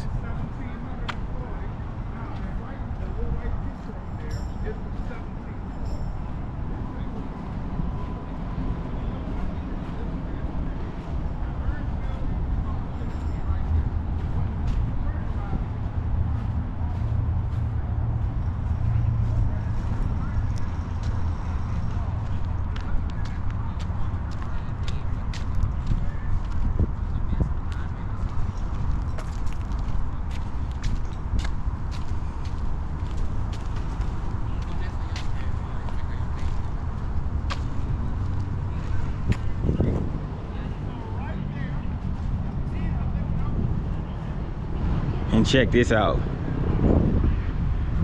This is a sculpture of Allison Big Chief Tootie, Montana. So this was the Yellow Pocahontas Mardi Gras Indian tribe of chiefs, a New Orleans cultural icon, and internationally recognized master craftsman in the building trade. Big Chief Montana masked as a Mardi Gras Indian for over 50 years. He died in city council chambers defending the Mardi Gras Indian tradition. And this was sculpted by Shalene Jones Adeline on April 2010. So this is really what the sculpture looks like. It's her holding him holding a tambourine. You know. Yeah. I did not know that, bro. Yeah, I mean, the first time I started about myself.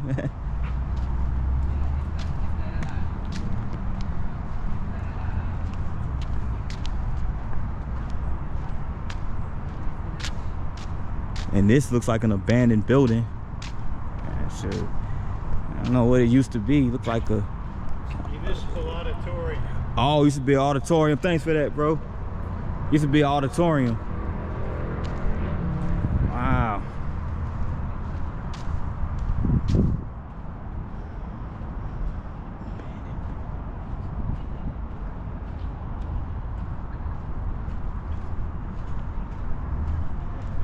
Yeah, this is, you know, this park is super old. The 1960s. It's shoot, we're talking like 65 years old, pretty much. I wonder what they're gonna do with that. If they're gonna convert that into something. That would be nice. Convert it into like something, maybe a school, library, something.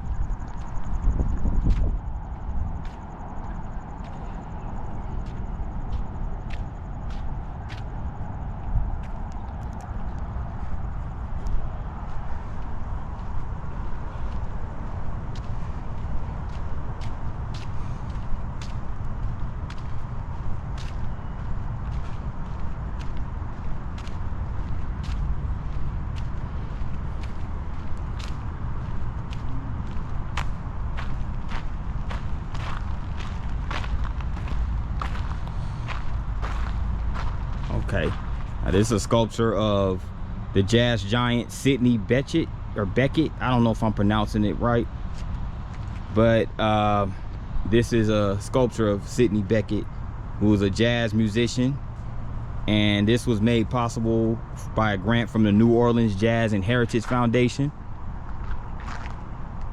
So June Kahn and family have also assisted with generous donation in memory of Jules Kahn, whose love of jazz and the French Quarter was known by all who knew him. So this was dedicated May 6, 1997, so a little over 25 years ago. And this right here, you see this water over here, but this over here is the Mahalia Jackson Theater for the Performing Arts. And let me get a close-up, because there's a sculpture of the beautiful Mahalia Jackson.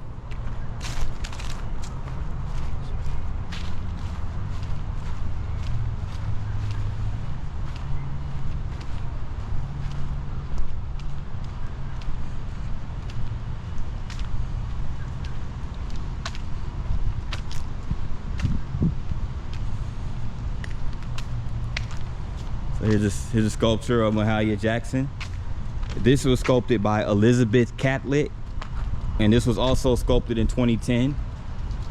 And this is Mahalia Jackson, who was born right here in New Orleans and became known as the world's greatest gospel singer. Through concerts and recordings, her powerful voice introduced black gospel music to an international public. She sang in support of Dr. Martin Luther King Jr. and the Civil Rights Movement.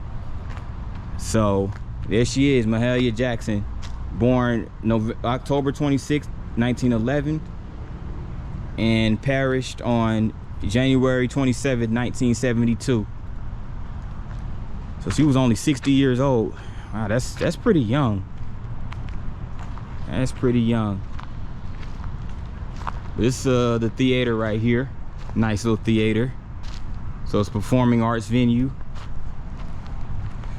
So of course New Orleans is going to have a ton of those, because New Orleans, it's a lot of people who hail from New Orleans, and not just jazz, but all type of genres of music. Primarily jazz. You know, of course you have your Louis Armstrong and your Mahalia Jacksons. But you know, in other genres, you also have, like in rap music, you have Lil Wayne, of course. We all know Lil Wayne is from New Orleans. You have the whole Cash Money crew, Juvenile, who else? Birdman. Just a whole bunch of more of a Manny Fresh, BG. I mean, Turk. There's a whole bunch of them. Then you had the No Limit crew, you know, C Murder and Master P, Silk the Shocker, you know, Mystical. There's a whole bunch of rappers from New Orleans who made it big.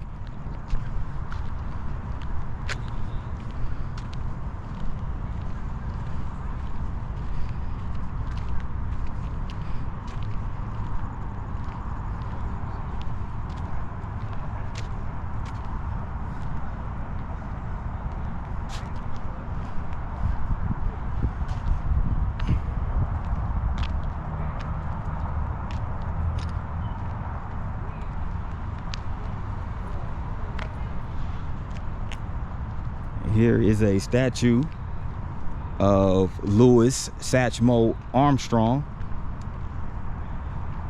and this was by Elizabeth Catlett as well, sculpted by Elizabeth Catlett, and this was in 1980 when it was dedicated by Lucille Armstrong. Now Louis Armstrong, of course, jazz legend, New Orleans native. His trumpet and harp brought everlasting joy to the world, embodying jazz as the pulse of light.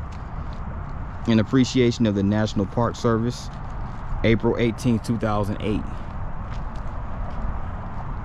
So Louis Armstrong Park is really nice, has a lot of sculptures, and not a green space.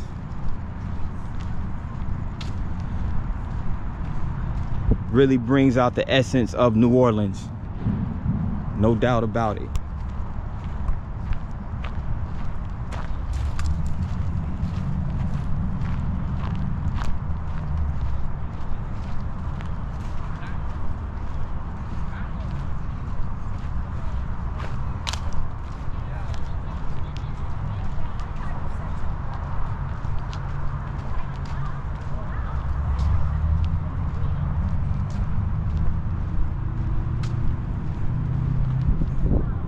Got that wooden bridge over there. And this is a sculpture of Charles Buddy Bolden, who was born in the late 1800s. And this legendary cornet player is often credited as the earliest jazz musician and band leader. In dance halls and street parades, Bolden was among the first to improvise popular music using the black blues and hymn vocal style on a horn. He is remembered as the first king of jazz. This was sculpted by Kimberly Dummins in April 2010. So that's at least 3 or 4 sculptures that was sculpted in 2010. So they really gave this park a forklift in 2010. Also, I need to give Charles Buddy Bolden, I need to do some research, do my homework on him, because I've heard of Mahalia Jackson and Louis Armstrong, but that's the first time I've heard of Buddy Bolden. So this is some really cool history that I'm learning on the fly.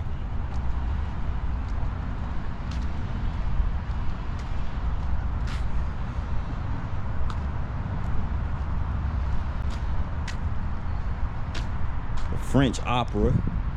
So I think that's what this sculpture represents. This was sculpted by Steve Klein in April 2010. So New Orleans has a rich history in the French opera. And look at these stainless steel balls right here. This is a really dope sculpture. The mosaic tiles right here. Really dope, really dope. This park is really well landscaped. As you can see, they have a firehouse. They have another wooden bridge over there with some string lights on it. See if I can get a better view of it.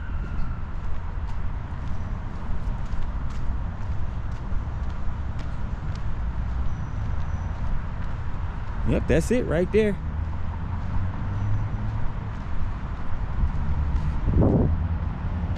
Really, really dope.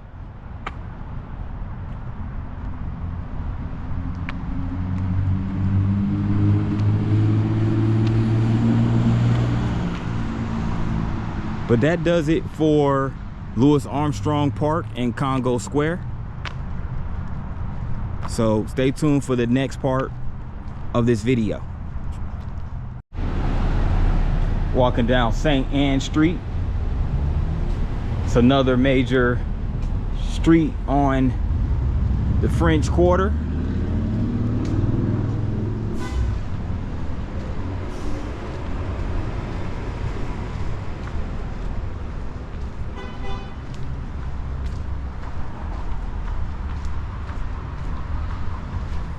Look at the colorful buildings right here. Colorful buildings. 1800s architecture, French architecture. Look at the nice plants hanging off the balconies.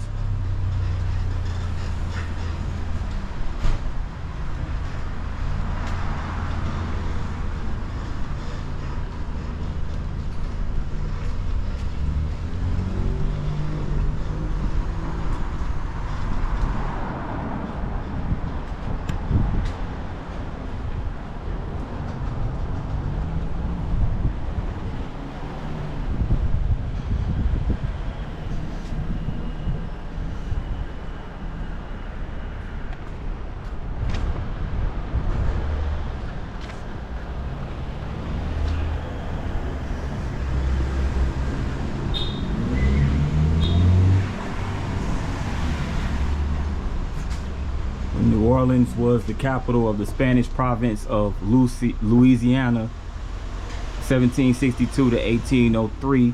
This street bore the name called Santa Ana. Okay. Now it's St. Anne.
That's a vacant building right there.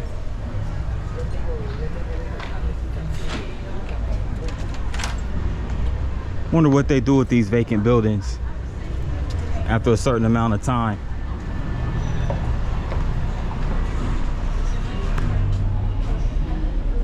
The Raw Shop smoking vapor cigars. Okay.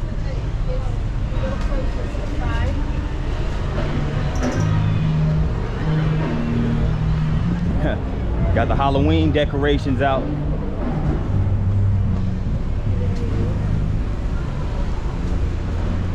Fall season in full effect.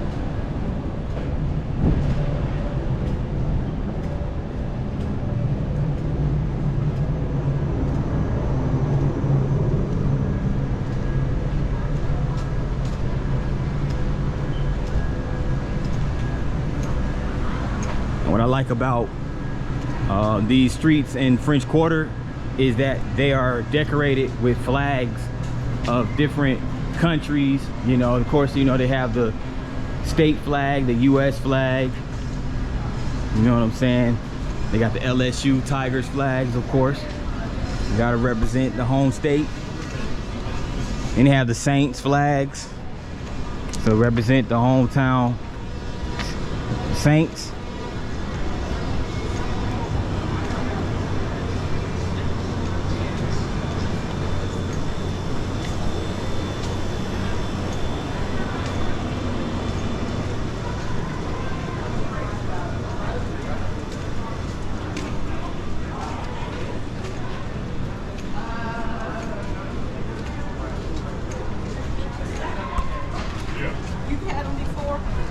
No.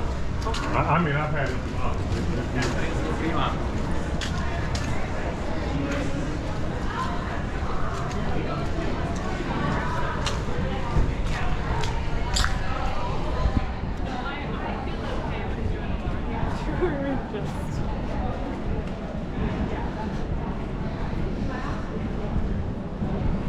Check this out. This building right here is the site of the first Louisiana school. So it was built in 1725.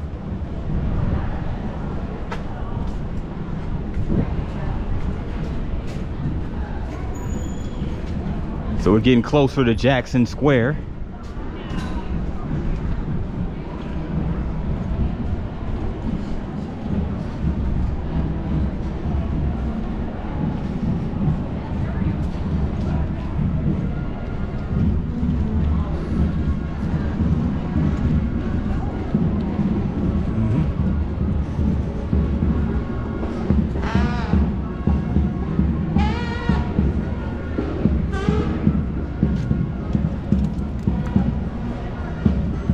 Check this out.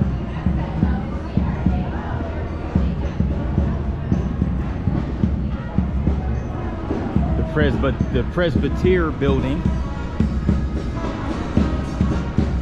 So this is on Chartres Street.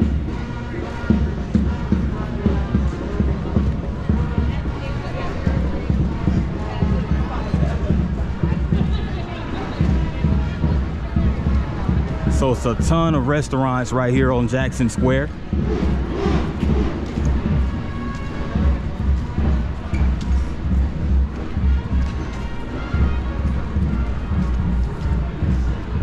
Ton of people out here displaying their art, selling their artwork.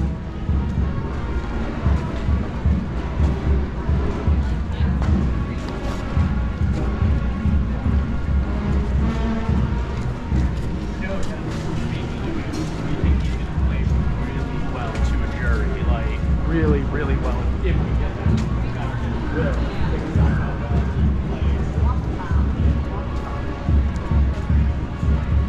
Cool art pieces out here on display.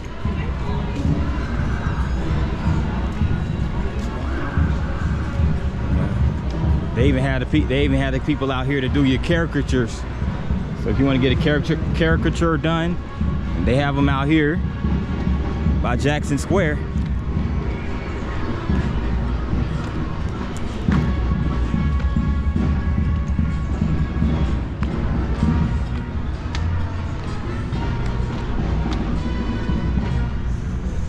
Jackson Square is the site of the Louisiana Purchase in 1803 and known as Place des Armes until 1856, and was established in 1721 by French explorers and a young engineer named Adrien de Prouer. The focal point of this square is the statue of Andrew Jackson, who partook in the Battle of New Orleans in 1815, and it's a 2.5 acre park which includes 2 cannons along Chartres Street and marble statues installed in 1852. So it fits, I mean, it faces this museum right here in this old historical building.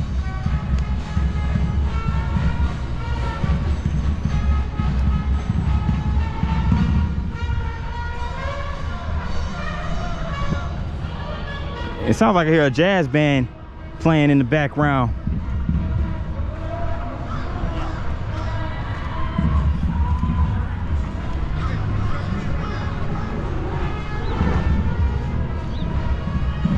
And there goes the statue of Andrew Jackson, of course. I feel like every city that has his name associated with it, there's going to be a statue of him on his horse. There he goes, the General Andrew Jackson.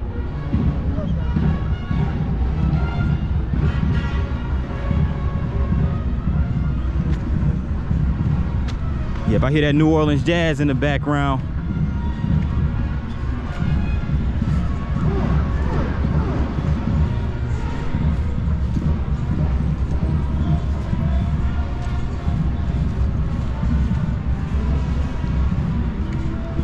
Everybody have their cameras out, taking pictures on this beautiful fall day. It's nice and warm out here too, for it to be almost mid-October.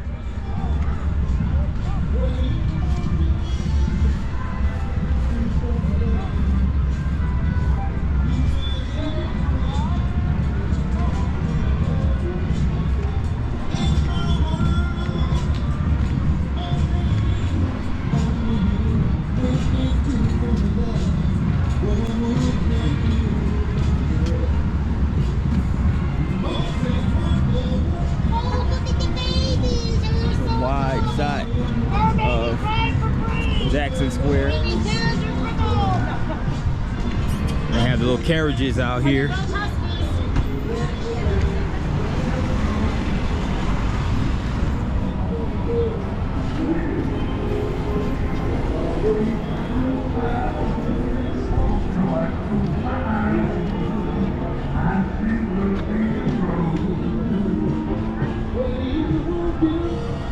That cross right here.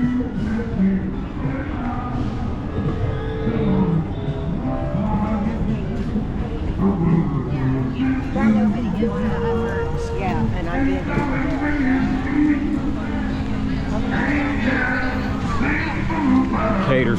Decatur Street now.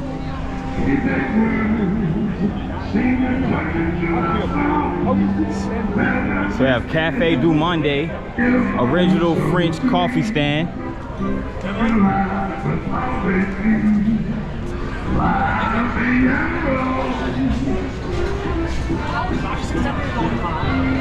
Oh, check this out. They have a steamboat Natchez, live jazz on all cruises. I'm gonna hop on my back.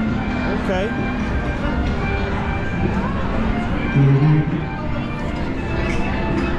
Check out the artwork right here. Look at this. Look at this collage of art right here. Whoever put this together, shout out to you guys. You know, art always brings flavor to a city that already has a lot of flavor in New Orleans. That was all the late great Louis Festival.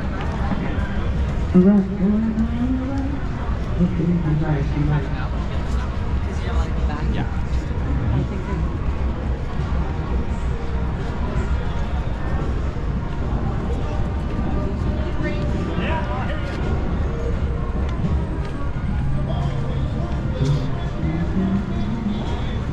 It's a lot of live jazz bands, street performers. New Orleans, that's New Orleans for you.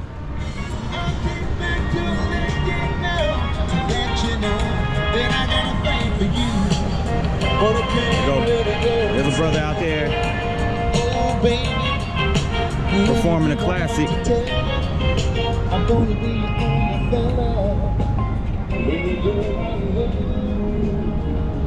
Performing that Bobby Caldwell, What You Won't Do for Love. R.I.P. to Bobby Caldwell, by the way.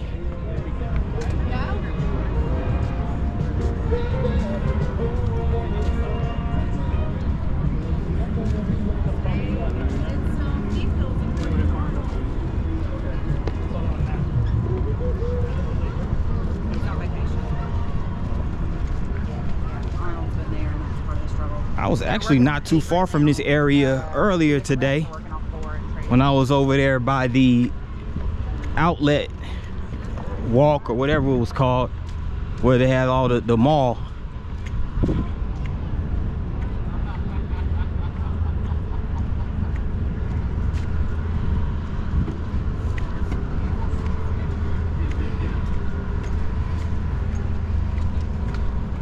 And this right here, it's called the Moonwalk, named in honor of Moon Landreau. For most of the city's history, the riverfront in the Vauquer, or the French Quarter, was dedicated to commerce and industry. In 1976, under the Landreau administration, the Moonwalk was constructed, replacing a cargo wharf and shed that occupied this site. So here you go.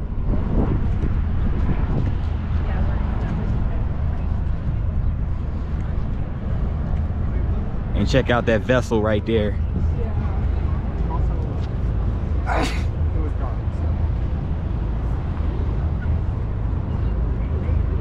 couple river boats. And they even have the rocks right there by the water. So it's a pretty cool setup over here.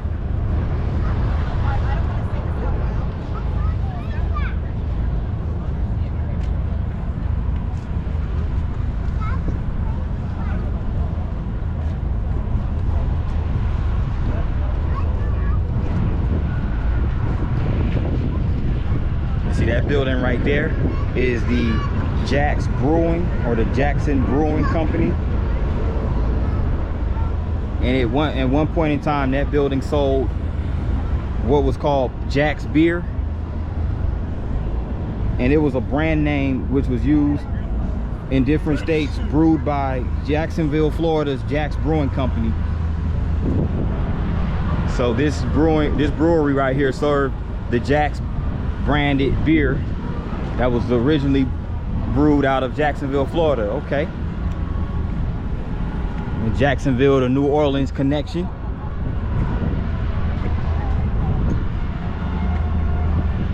But yeah, that sums up Jackson Square in the French Quarter. So we're gonna move on to the next part of the NO. So stay tuned. This is the 7th Ward of New Orleans. I'm over here at Frenchman Street. Frenchman Street is located in the Faubourg Marigny neighborhood. So this is a very historic neighborhood, and there's a lot of cool spots to hang out. So it's a smaller neighborhood than the French Quarter in downtown, but it still has you know, the vibrant vibe to it. So they have a Snug Harbor, which is a jazz bistro right here on Frenchman Street. Have a bike shop right here, Michael's Bikes. It's a lot of mom and pops over here, mom and pop stores.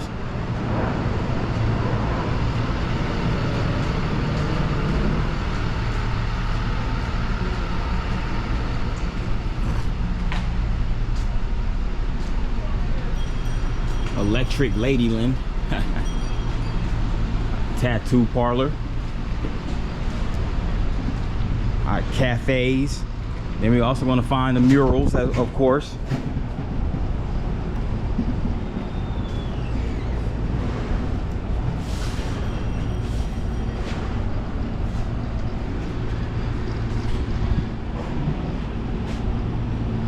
Ooh, they got New Orleans famous fried chicken, Willie's Chicken Shack, at the corner of Chartres and Frenchman. Let me go ahead and cross over here. But there goes Willie's right there in that red building. That sounds so good right about now.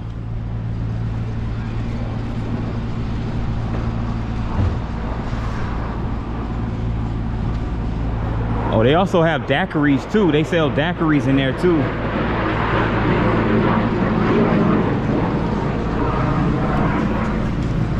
So, guess this is a mural of Little Freddie King, Dr. Bones.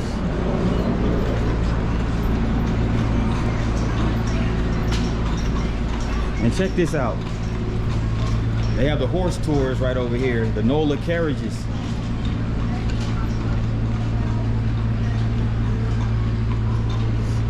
So Frenchman Street is basically looks like a little mini French Quarter. But it's the Faubourg Marigny neighborhood to be exact. It is a mural of Samantha Fish.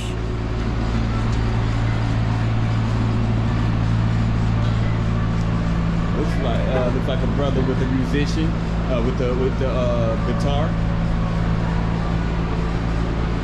At Black Rabbit Band at In the Painter, 2021. Dope artwork right here. Frenchman at Paul at Hall. Well, check out at Paul at Hall. Check out that portfolio, because from the looks of it, he be doing his thing on the murals. Frenchman, Orleans at 519. We got an apartment building right here at Frenchman Street.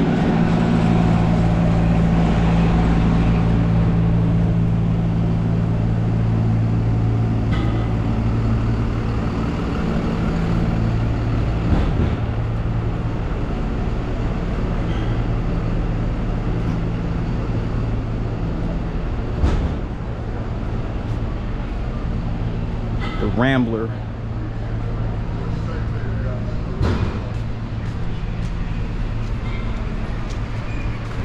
Looks like they're doing some construction over here.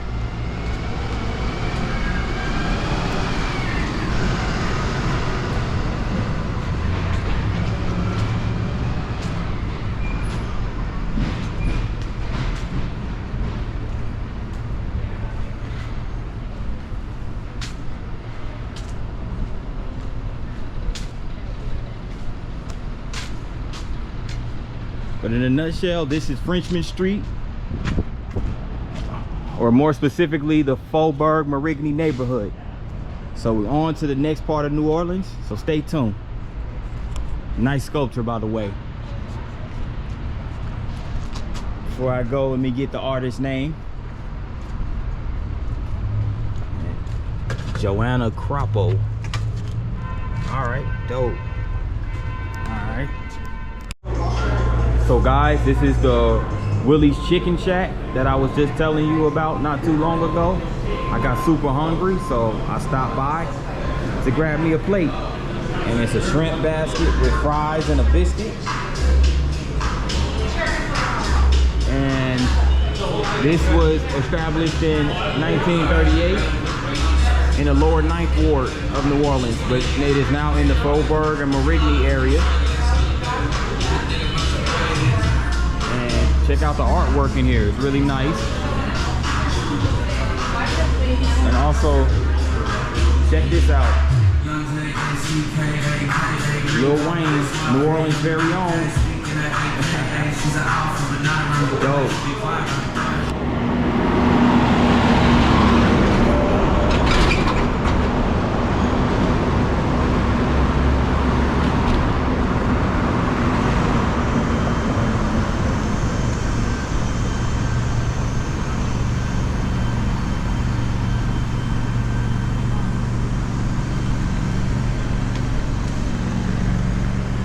I'm over here by the sports arenas here in New Orleans. On the right, you have the Caesars Superdome, what used to be simply known as the Louisiana Superdome. That's right here on the right. That's home of the New Orleans Saints NFL squad. And I also believe that the Tulane football team plays there at the Superdome as well.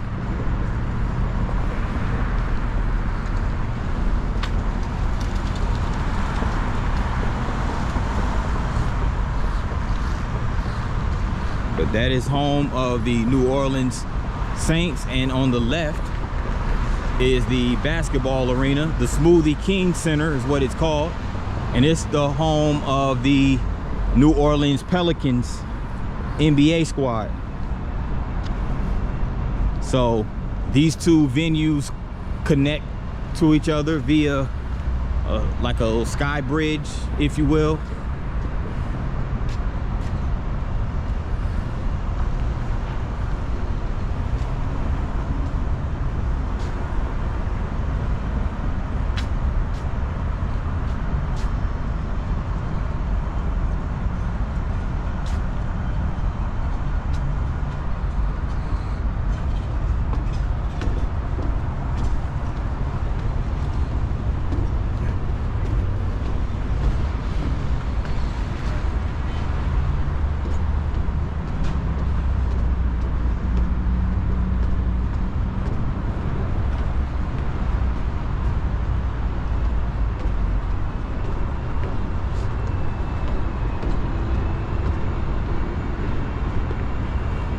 Yep, here goes the Caesars Superdome right here, up close and personal.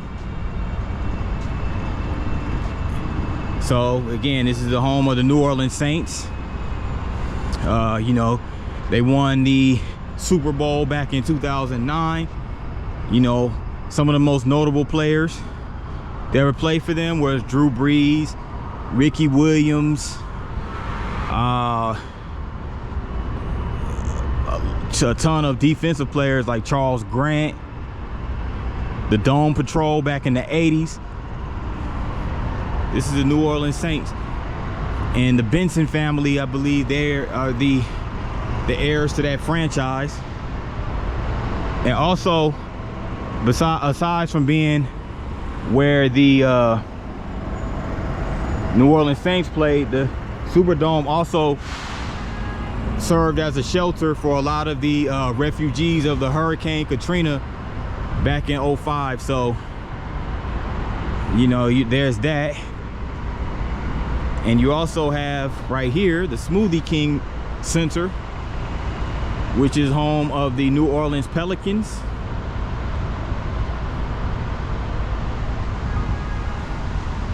So they have Zion Williamson now as their star player.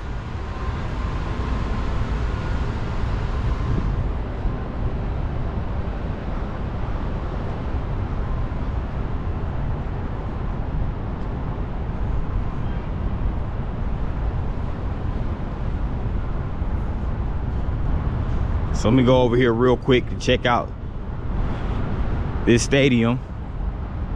Now here goes the Benson Tower. So Tom Benson, I think he was the original owner of the New Orleans Saints franchise. So his name is like pretty much etched in history right here in New Orleans.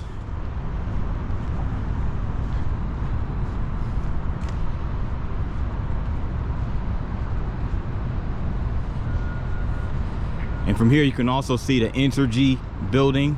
Entergy is a energy company based right here in New Orleans. And there's also a Hyatt hotel. So you get a really good view of the city from over here by the stadium. And check this out. This is a sculpture right here. It's called Rebirth. And it pretty much commemorates a historical play in New Orleans Saints history. It is sculpted by Brian P. Hanlon of the Hanlon Sculpture Studio back in 2012. And this is just a commemoration of a play that took place on September 25th, 2006, where a special teams player by the name of Steve Gleason was responsible for one of the most dramatic moments in New Orleans Saints history. He blocked a punt in the first quarter of the team's return to the Superdome following Hurricane Katrina. That night, the Saints defeated their rival Atlanta Falcons 23-3. It would kickstart an improbable run for a team that would go on to win the NFC South crown and play for the NFC Championship season that season. That blocked punt that season symbolized the rebirth of the city of New Orleans. Again, sculpted by Brian P. Hanlon. So this was a very historical moment, given what New Orleans had experienced with the Hurricane Katrina recently prior to that event. So yep, there it is. This basically brought back the spirit to New Orleans.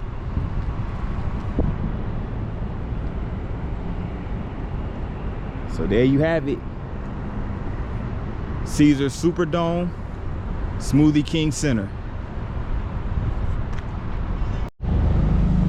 Right over here is Champion Square, which is right outside of, or right adjacent to, the Caesars Superdome. So it looks like you have a sound stage over here.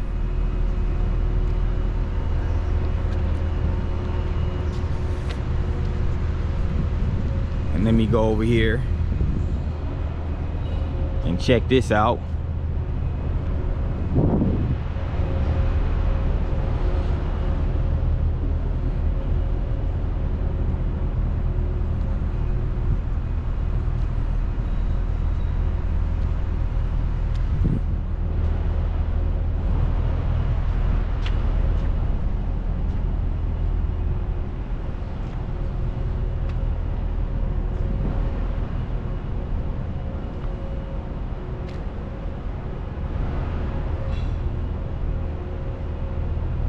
Look at this. This is dope. You got Zion Williamson right there dunking the basketball.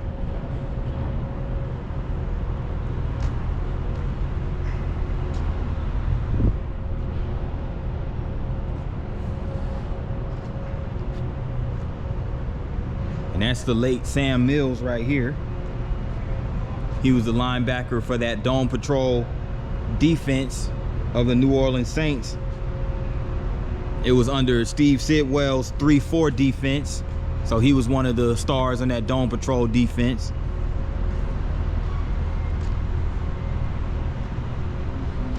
And there goes Drew Brees right there, hoisting the Lombardi Trophy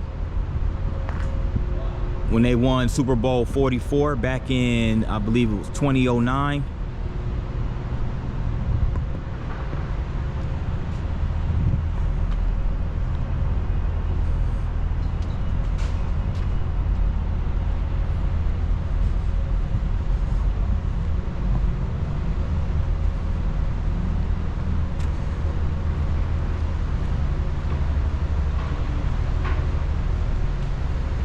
There goes another one of the OGs right here. That's O-lineman, I think his name was Willie Roaf. That's him right there. He was an offensive lineman for the Saints back in the 90s. So it's just a little history in pictures right here, in images over here by the Superdome. And there's one more thing I want to get over here by the Caesars Superdome before I proceed.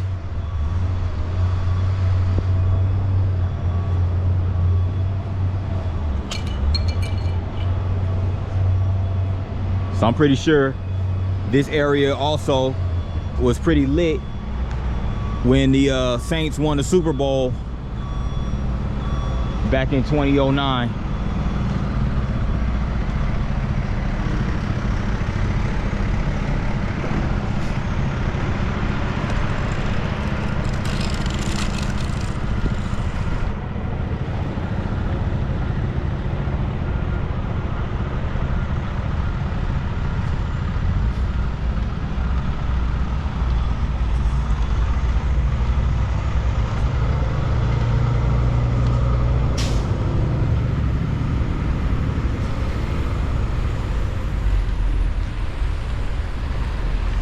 You got the Caesars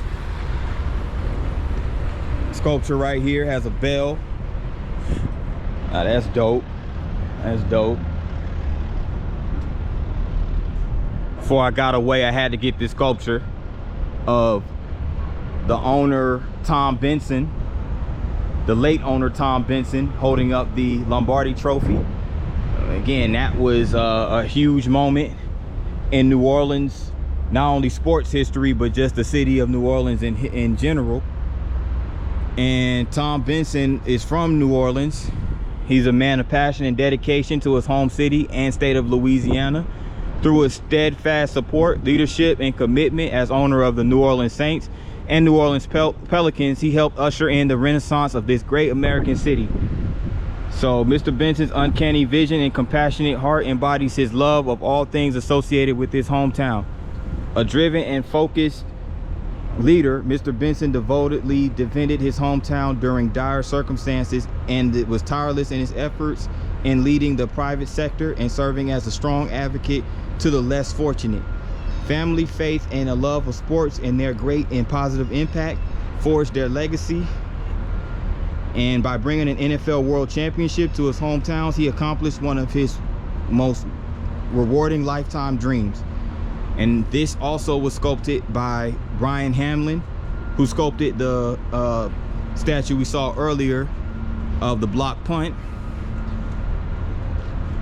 So shout out and rest in peace to Tom Benson. And here goes just a little poster of some fans of the New Orleans Saints.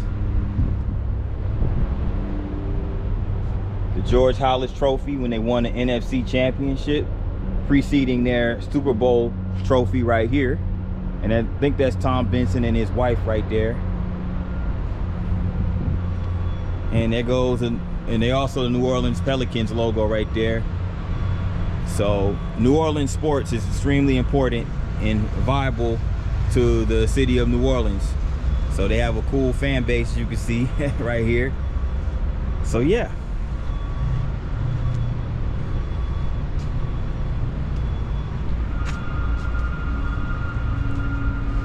You also have like a nice little thing going on up there.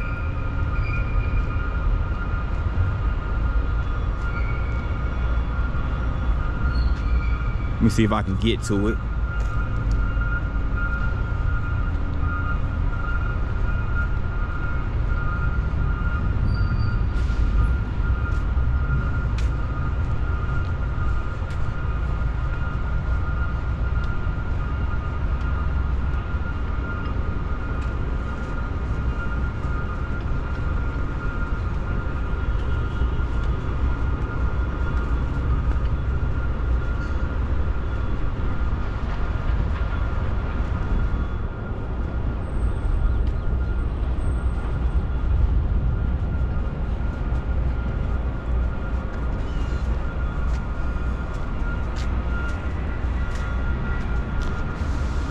Okay. This is like a little memorial right here. I guess this is just all the, I guess these are just all the individuals who have contributed to the Saints and their football team over the years since they've been in New Orleans. The Saints franchise entered the NFL, and I think it was the late 60s. I want to say 67 was the year.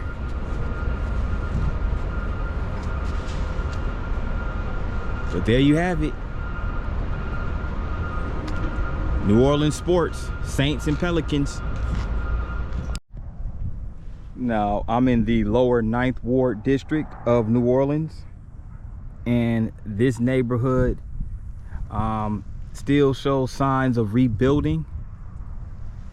Even some 20 years later, after the Hurricane Katrina disaster. As you can see right here, here's a flood wall that was built along the Mississippi River. But as you can see right here, this is the Industrial Canal flood wall. The breach of the Industrial Canal and others during Hurricane Katrina created a pivotal moment in American history when flood walls designed and built by the U.S. Army Corps of Engineers failed. The flooding from the breach here killed hundreds, destroyed homes, toppled trees, and forever altered the fabric of the historic lower 9th Ward. The disaster forced the Army Corps to issue new guidelines in levee building, which improved safety for residents all across the country. So yeah, there it goes again. There goes that flood wall. And yes, it was definitely necessary that this was built because, again, flood control is very important in ensuring that floods don't overtake, you know, low-lying areas such as this one here in the 9th Ward and New Orleans in general. This is the lower 9th Ward. I'm at City Park here in New Orleans. And City Park is a public park here in New Orleans, the 87th largest and 20th most visited urban park in the United States. And it's interesting to know that City Park is also 50% larger than Central Park in New York City. So we're pretty sure most of us have heard of Central Park in New York. Well, City Park is much larger than that.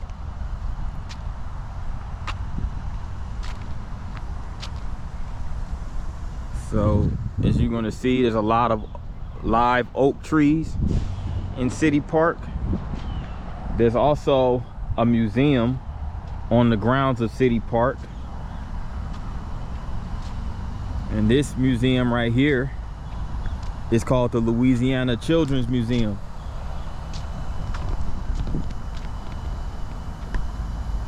So it sits right here on the water, as you can see.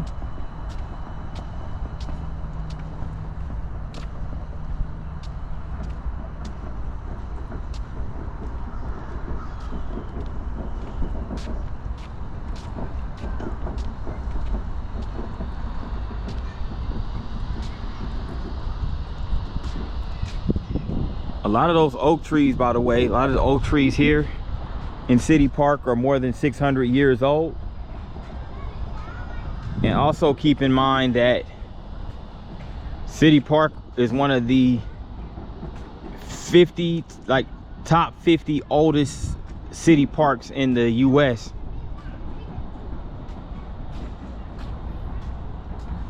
So it's a very old park. It was established back in 1840.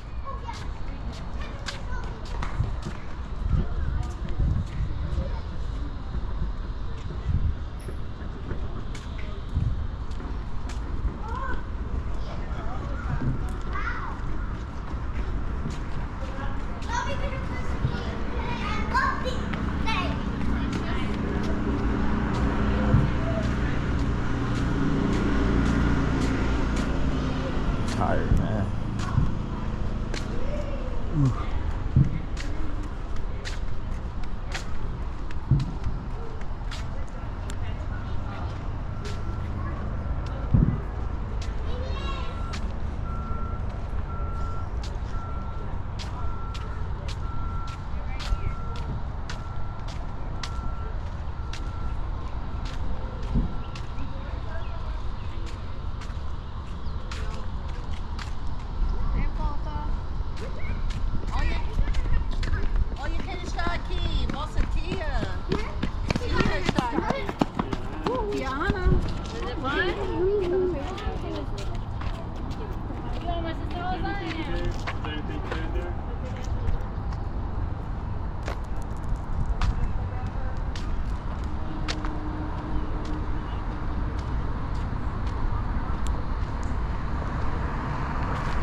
Like a little exercise area over there.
Look at the peace and tranquility of this little park right over here.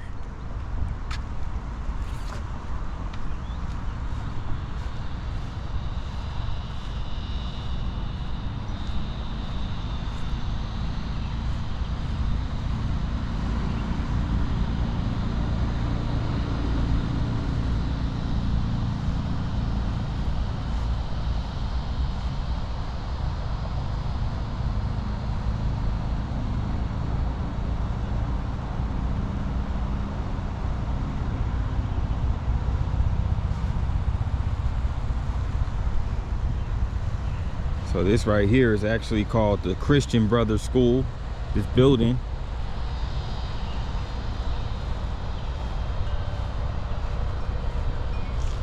I like the wind chimes over here by this water.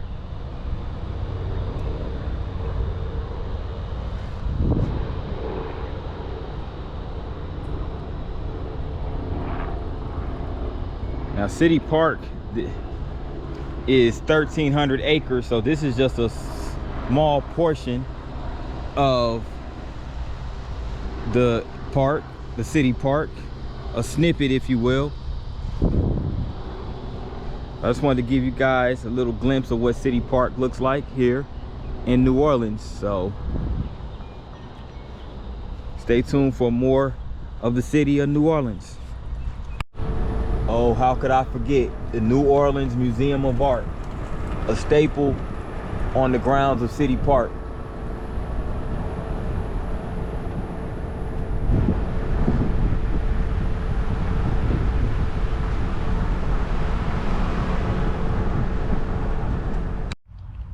Fort St. John, aka Spanish Fort, was established by colonial French in the early 18th century, rebuilt by the Spanish 1779, restored by the American 1808, and it was built to protect New Orleans from attack by way of Lake Pontchartrain. Now, Fort St. John is located near Lake Pontchartrain, which is another major body of water that surrounds New Orleans, or at least borders New Orleans to the north.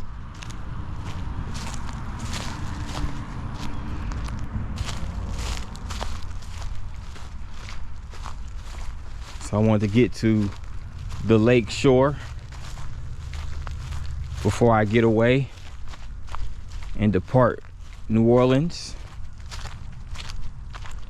But this is the grounds of Fort St. John right here. And it's not far from the University of New Orleans. So this is a very historic area of the city.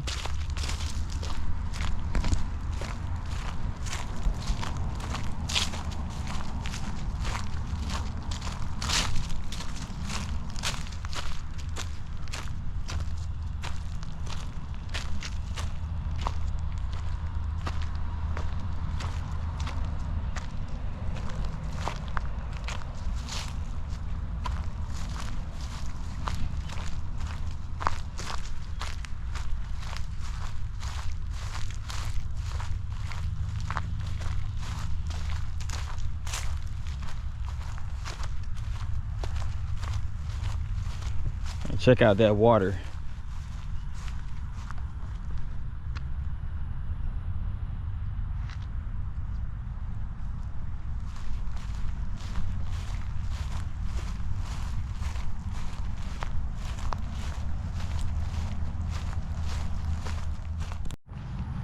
Done made it to Lakeshore Park.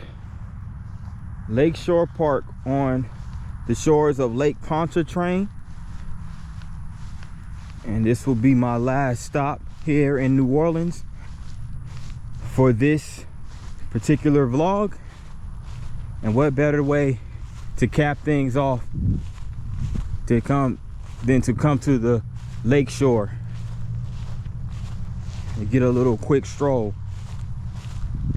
So this is the grounds of the park. You can see there's a little gazebo over there with some benches. And there's several benches that line the trail alongside the lake over here.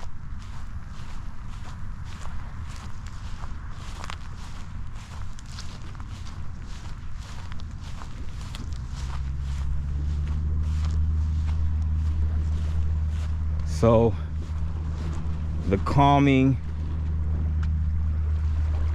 waters right here. Just listen to it.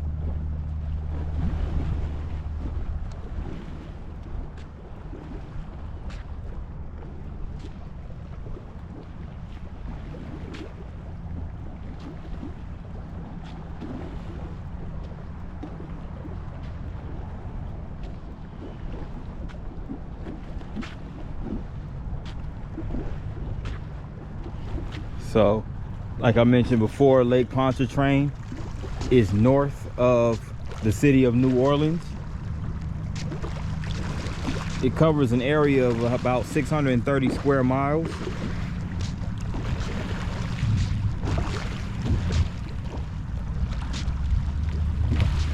It has an average depth of anywhere between 12 to 14 feet. So it's pretty deep waters.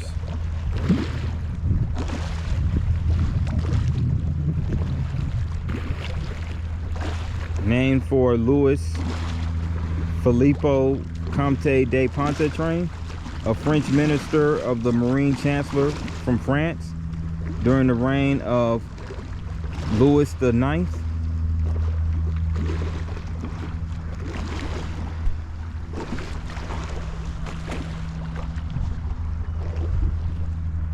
So a nice area to get a nice stroll in, a jog, or walk the dog, or just take a little romantic stroll on the lake. It's always a good and relaxing pastime. Well, I just wanted to come check out the lake before I got away and get this footage. So for those who have made it this far, I'd like to thank you for tuning in. And for those who are new to the channel, please make sure you hit that like and that subscribe button. And once you hit the subscribe button, also make sure you hit the notification bell. That way you get any notifications anytime I drop a vlog or anything of that nature. With that in mind, people, again, it's been a good trip. Good, relaxing trip here to New Orleans. And until next time, take care, have a great day, and see you on the next one. Peace.